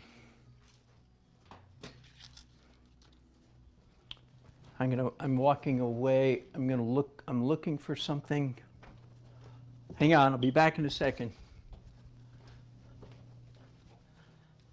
I'm wandering, looking for. Aha, it will. All right. Here I have a tangerine or tangelo or it's called something else now, I forget. Doesn't matter. All right. Light shining on the outside of this little fruit. We get traditional highlight, mid-tone, dark tone, core tone, secondary. We get all that, right? Watch what happens when I put the flashlight this. I'm gonna. All right, look at that, would you? Whoa. Contrast that with that. And I know you're getting such over glare. The light's too much, actually, isn't it? Look at that. Now, what does this have to do with painting flesh? Well, it's quite easy. There's my face with light on it.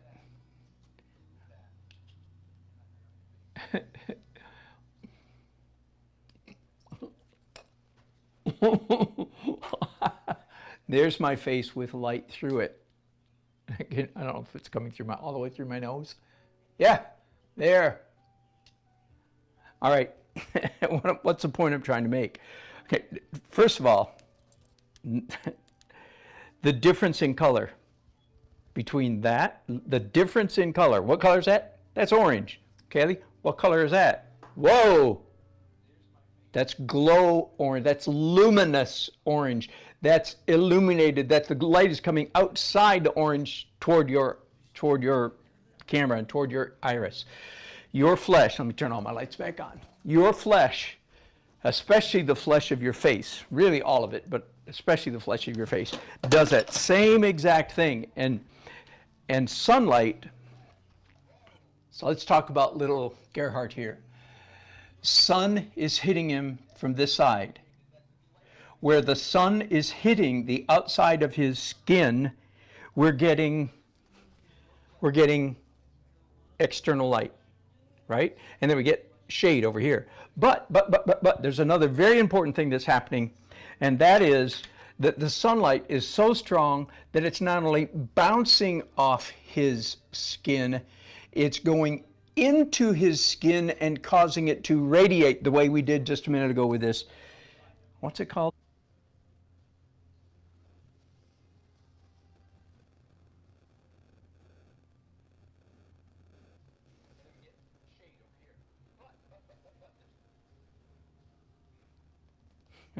Everybody up and running again. That's unusual. Doesn't usually happen that my devices overheated and turned themselves off. All right, do we have Facebook back up and running? YouTube is good.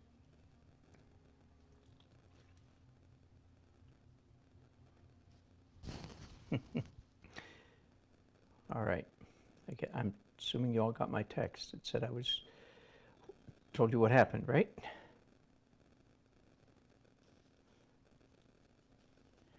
There we go. Hello, friends. Thank you for. All right, I finished what I was just talking about. I was holding a clementine, which is what that little fruit is called, and I shined a light on it and showed how when you put the clementine on the flashlight, the whole thing glows orange. All right. So when it comes to flesh tones like this, especially out in the sun, we have 3 zones. Well, first of all, an ordinary object you already know about. Here's the light. You've done this diagram so many times. There's the highlight. There's the in the light. There's shadows. There's the core shadow. There's the secondary reflection and all that stuff, right? Okay, but that pertains to flesh, but not as much as this. When you have sun shining on your flesh, like on your cheek, this is the highlight zone.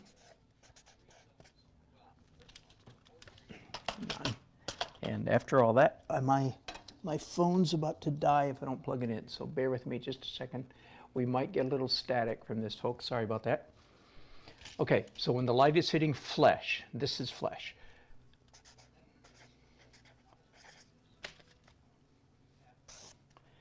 Blank, and here's the shadow. I'll call it shadow zone. And in here is, in the middle, is the glow zone, not the ozone. Let's see if this hider right here works. Barely, close enough. All right, so when we look at this boy's cheek, we have sun hitting, highlight, reflection, bright. On this side, we have shadow. But in between those two, we have the glow zone, which corresponds to my flashlight, my clementine, my orange on a flashlight. This part of, there's a strip of flesh that literally glows. That is the high chroma. That is the bright, intense color of your portrait. It's between the highlight and the shadow is your chromosome. Oh my goodness, I just made that up accidentally. Okay, not your chromosome, your chromosome, where you have high chroma. That's where your glow happens. And you can see all this just by observation, but most of us, if somebody will actually point it out to us one time, we'll see it a lot more quickly. So that's a really good thing to keep in mind, and it's clear all the way down this boy's face. Look, here's the, let me use a pointer. Here's the highlight. Here's the glow zone. See it right there, orange? Let me zoom in as close as I can. There's the glow zone. That's because the light is going into his flesh and coming out, making it glow. And there's the shadow. Same thing here, along his ridge of his nose, along his cheek. Here's the highlight, and then here's the glow zone. Look at this right here. It's almost the most clear right here. Here's the highlight out here. It's not reflection like that, but it's light. And then the color part is that perfect curve, and then the shadow. So, and his lips are, most of the red in his lips is glowing, actually, is glow zone. All right, so that's worth the price of admission for some of you guys right there. If you can keep up with that. Now we'll just see how long my devices keep working. I'm sorry about that. I don't know why it overheated. Let me show you where I'm at. First of all, during that break, I made a little change to this eye again. You know, every time you come back to it, you just see things. I think I'm down to fixing the bottom of his nose. So let's see if we can knock that out. I put that dark mark right there is not supposed to be there. That's just that was just a measuring device a while ago. I wanted myself to make sure I remembered to extend his nostril that far. There's not supposed to be a dark line right there. But there is indeed supposed to be. Now I'm doing all this right at the moment without checking colors. So that's a little bit dangerous, but it's a risk I'm willing to take right now.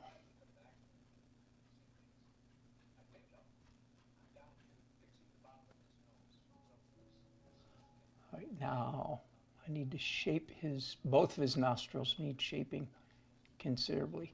This, I don't know if you can see this dark curve right there. That was, again, that was just a mark that I made with a pencil back several hours ago when I was measuring, when I was just plain old measuring stuff.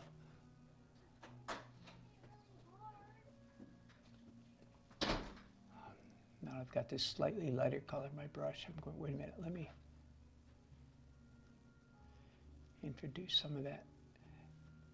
Now here's a good question.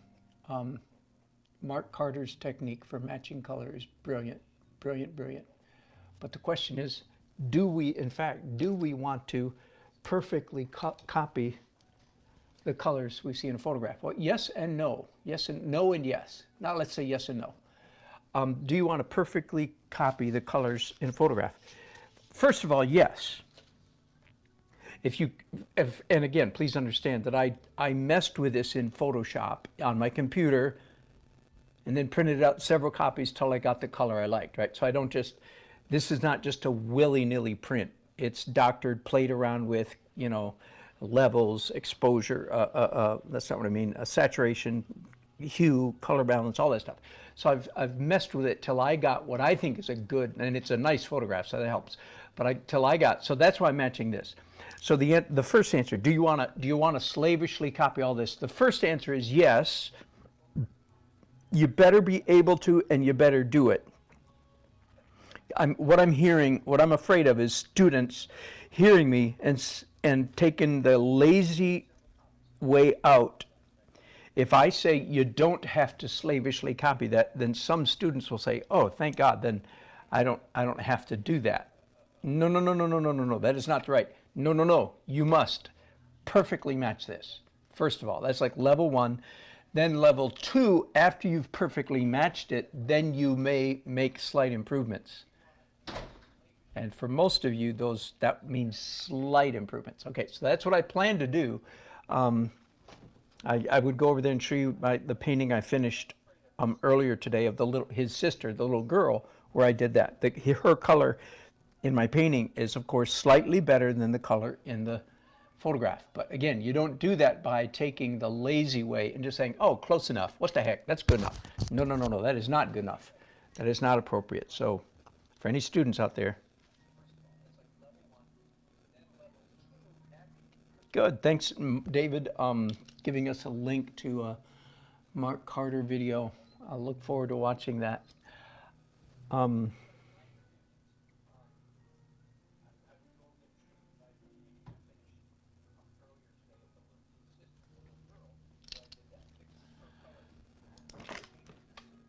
I moved to a sitting position during that little break while my equipment was cooling down, and now I'm finding my head is creating shadows on my painting.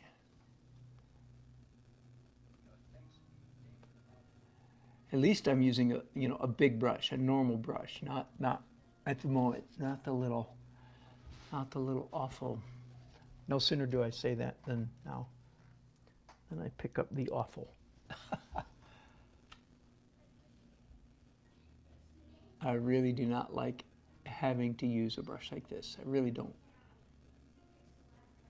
But once again, just because it can make razor sharp lines doesn't mean you need to. All right. I've kind of beat the proverbial horse to death on that one today.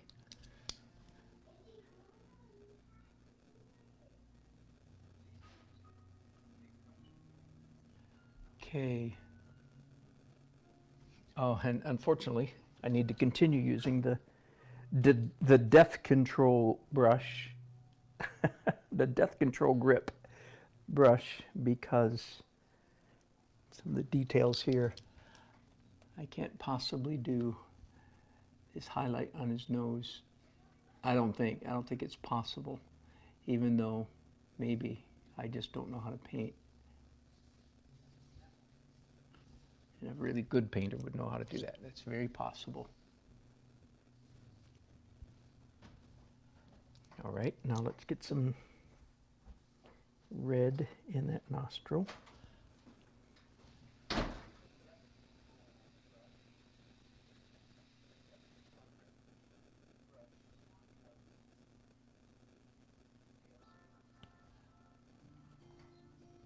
All right, now back to some ordinary brushes. Let's do some shadow. So I'm looking at the shadow here inside this cheek. The color that I've got in the painting is quite unpleasant in my opinion. But yeah, that was day 2 painting, and that's kind of normal for day 2. It's like, close enough. You know what I mean? But today day 3 is, okay, nothing short of perfection is close enough. So it's got, and we're going to get it perfect today before we leave it. As perfect as humanly possible. You understand that? I don't literally mean perfect. That you can, some of you poor people, you're worse than me. You can drive yourself crazy, striving for perfection. There's others of you that live your life on the ragged edge. What you consider perfection, I would consider slop, and vice versa. You know what I mean? That's just. I'm not accusing you of anything. I'm just saying that's the way human beings are. We're all different. Hallelujah. We're all different.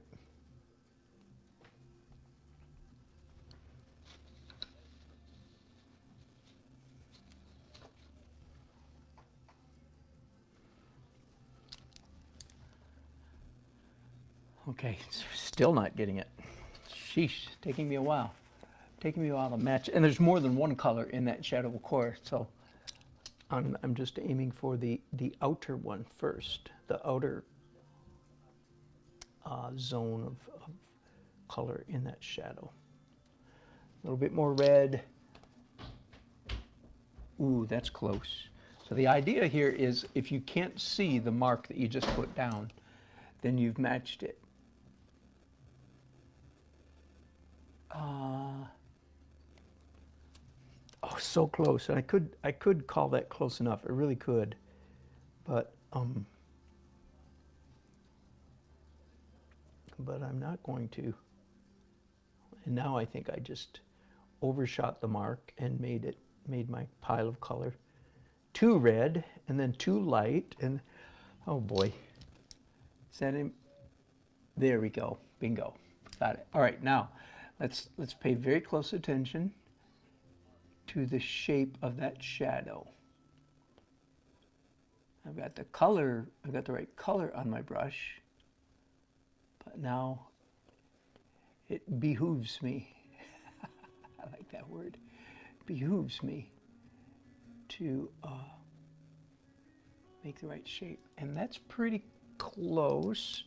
The only problem is there's an edge on that, on my shadow. I don't know if you can see it or not, but there's definitely too much of an edge right there. So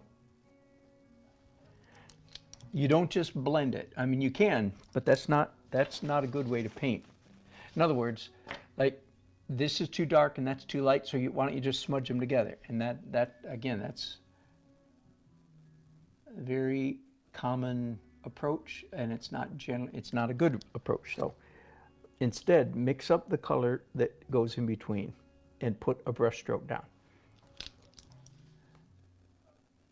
Go to Mark Carter again. We're talking a lot about Mark Carter here lately. That's all right. That's a good guy to talk about. He will explain that to you. Now, I don't have the energy to do it right now, but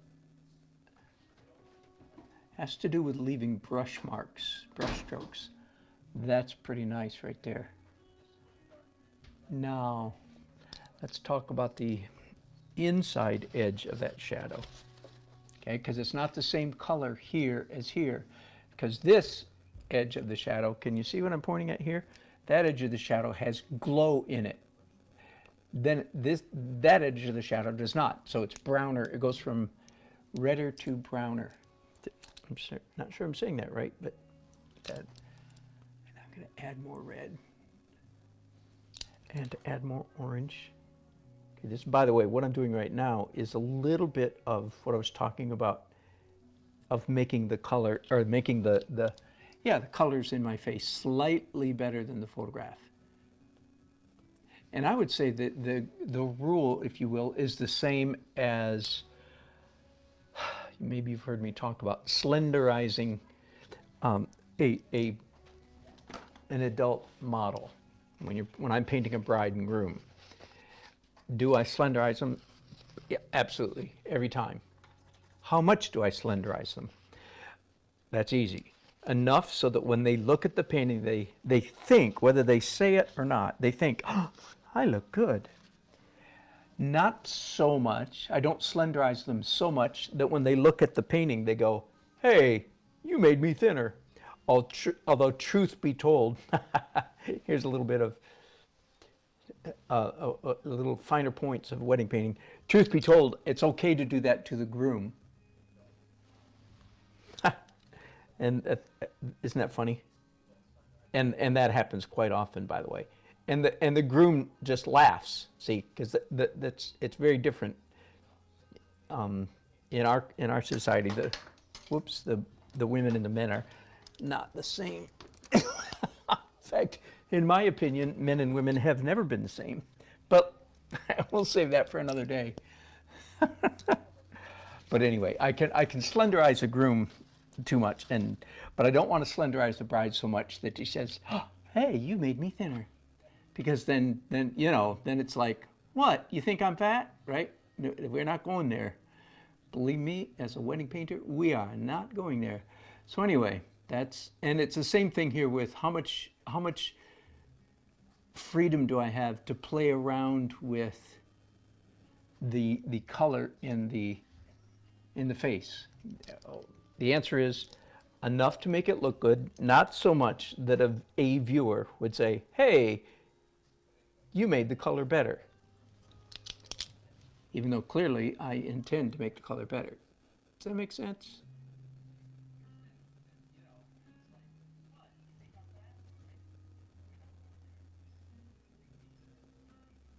Oh, that's a precious little nose. It just needs a little bit of, here's my mess up stick, just a brush handle stuck into a pencil sharpener at both ends. So it's just a sharp piece of hard wood. Finding it very handy.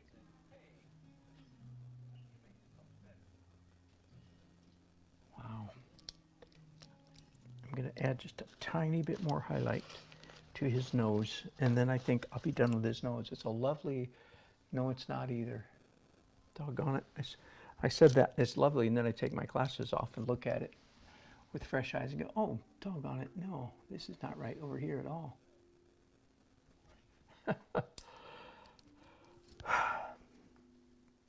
This is why portrait painters quit. I'm sure of it. I'm just thinking of becoming a portrait painter. I ain't one yet. Oh, I can't imagine ever completely abandoning my cityscapes, to tell you the truth. But I can easily imagine doing a whole lot more portraiture. Frankly, I enjoy the challenge of it. It is hard. My online painters forum, by the way, which will be up and running in maybe a week. If you don't know what I'm talking about, just go to online artist forum, artist singular, onlineartistforum.com. It's my latest website, and it's all about what we're going to do. Okay, back up to the nose. I took a detour to the lip for just a second there.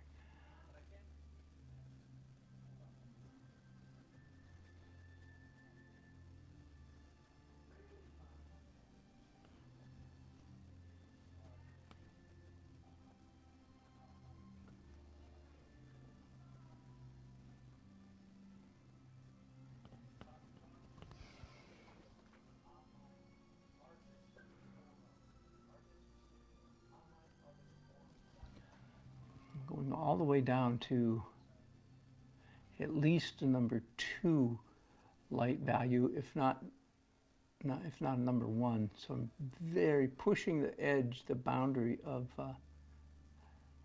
lightness here. Remember, it's dangerous in a portrait, in a figurative or any, to do real dark or real light. Real dangerous. I'm kind of playing a little bit dangerously here. by exaggerating the height, but I think I'm okay.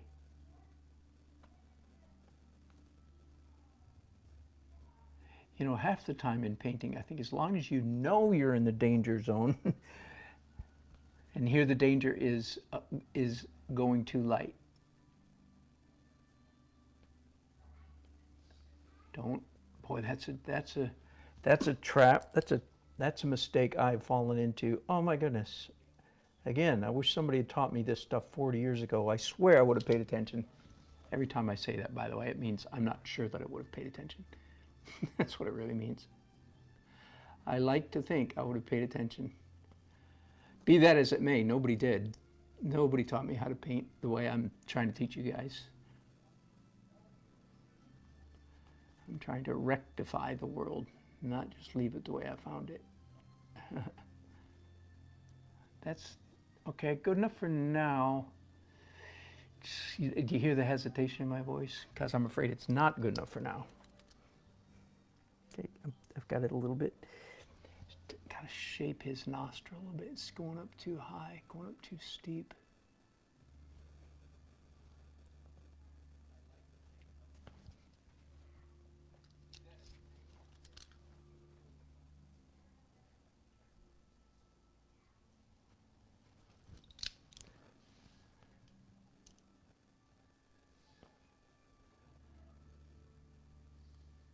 All right, good enough for now, which means I might come back. Now I'm finally down to the mouth. Hallelujah. And I have had bad feelings about this mouth all day, all day. This is the worst part of the painting. So all that was the easy stuff. How many hours have I been doing this now? By the way, some chat's happening over here. David jumps back and forth between Facebook and YouTube. Thank you, letting me know. Oh, good. Jennifer doesn't want me to leave. Doesn't want me to leave the cityscapes. Oh, the seascape. No, cityscapes. Yeah. Thank you. Me either. I don't think I will. But all right. So something is seriously wrong with his mouth.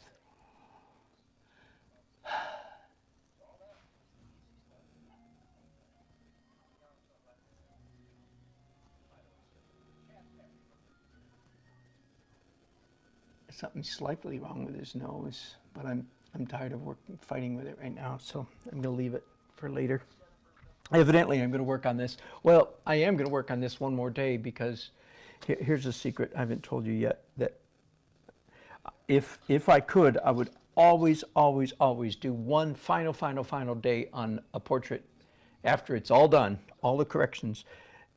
I would do a final day where I do glazes, subtle glazes, usually warming up flesh tones and doing the blood zones, the glow zones, and then slight highlights. But anyway, that's what I did to his sister, and she looks fabulous. But I'm not even to that point yet because I've got problems with the mouth. Now let me just, I've already measured this, all this stuff, I swear I've measured it all 3 times, but you know, I'm nervous.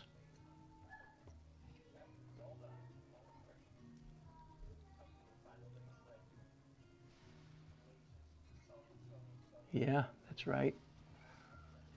I'm not sure, you know, whether it'll hold my, I guess I'll do it this way. Right where the gap of his teeth is, to the top of his bottom lip. Let's try that.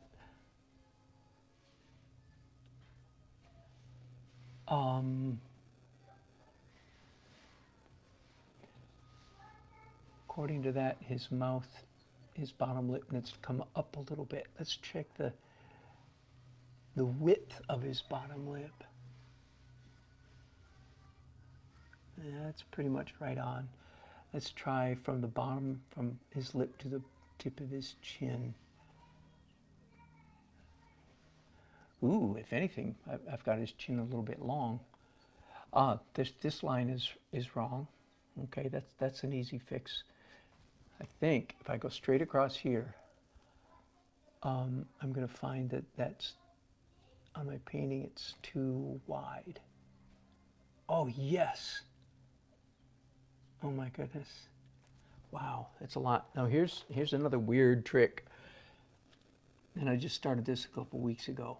When I have a correction like this that I need to make, I like to make it with a pencil. Weird, eh? Because now I need to cover up all that black line. But the reason I like it is because it stands out from the paint. So it tells me that a correction is going on here. Does that make sense? And it's not that hard to cover with paint. Let me double check that now. Yeah, wow.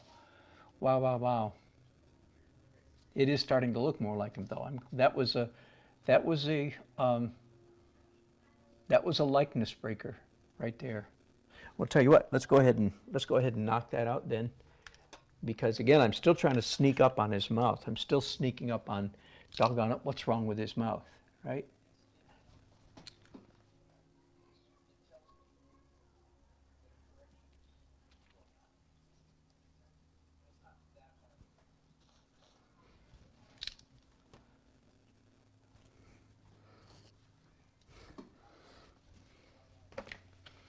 So I'm matching the color of the shady side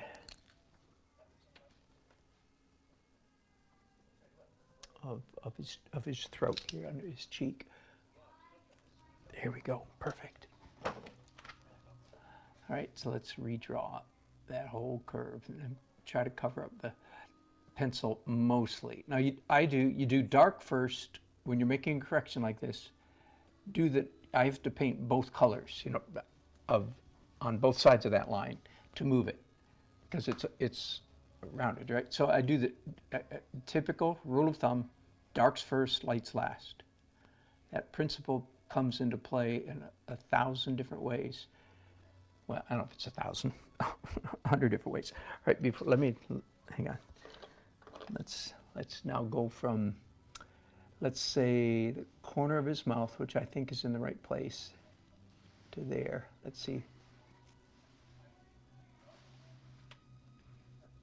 Oh yeah, it can come in a 100th of an inch, but I thought so. That's 100th of an inch that matters.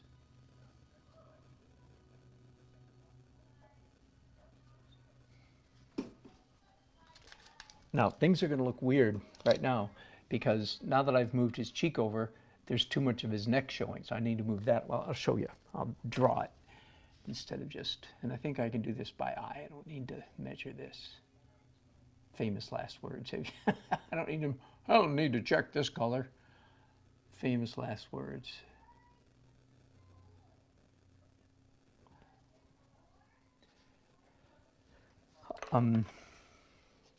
But let's go ahead and do, looking for their brush, there it is. Let's go ahead and do the light side of his cheek over here, which looks to me actually has a little bit of blue in it, which logically it should have some blue in it, right? But watch out for that logic stuff. If I want to make it bluer, I did this on his sister actually, on her shady side. She had a slight hint of blue, and when it was all done, I did go ahead and exaggerate it ever so slightly, and I was quite happy with the effect. But I would say that's a general rule of thumb. That I did that after I had nailed it, not before. And it was very subtle, of course, but it looked quite nice. All right, there we go. That's the perfect color. So this is our secondary reflection. And by the way, one of the things I want to do with this edge is fuzz it a little bit. I do not want that line right there to be razor sharp because it won't look like a little boy's face. It's not a battleship or a tank. It's a little boy's face. So you want that slightly soft. That would be the same for anybody's face, by the way, not just a little boy.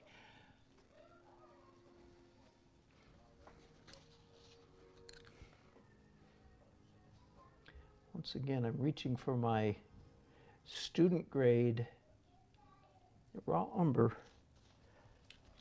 fairly much. And I'm going to do this again, can do this left-handed. Somebody laughed a couple weeks ago, tongue painting with my left hand. Yes, indeed.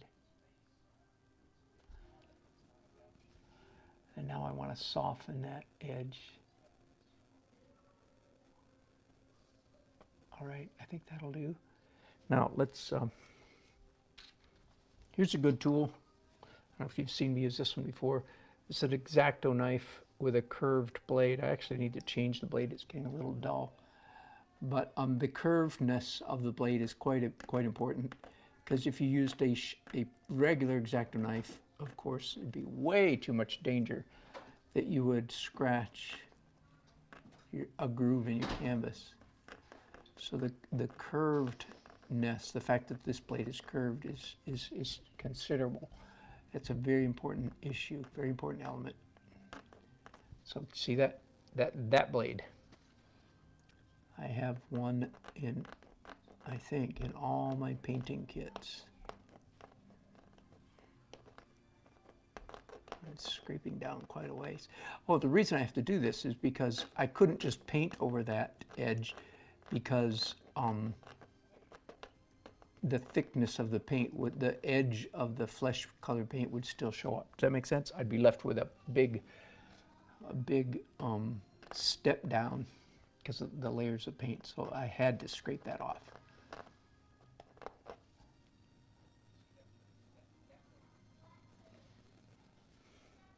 All right, so I've made a big correction there. Now he looks, in the course of making that correction, I gave him chipmunk cheeks. Give me just a second, which I believe, yeah, simply means I've cut this in too sharply and too low. There we go, that's better. Now let's do another. I just saw another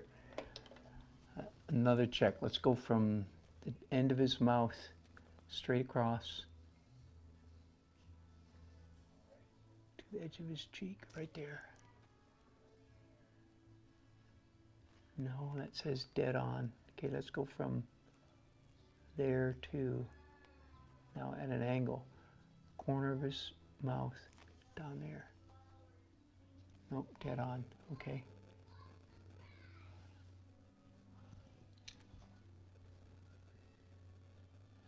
All right, it's down to serious time, folks. Bottom left eye is too light, Marcus says.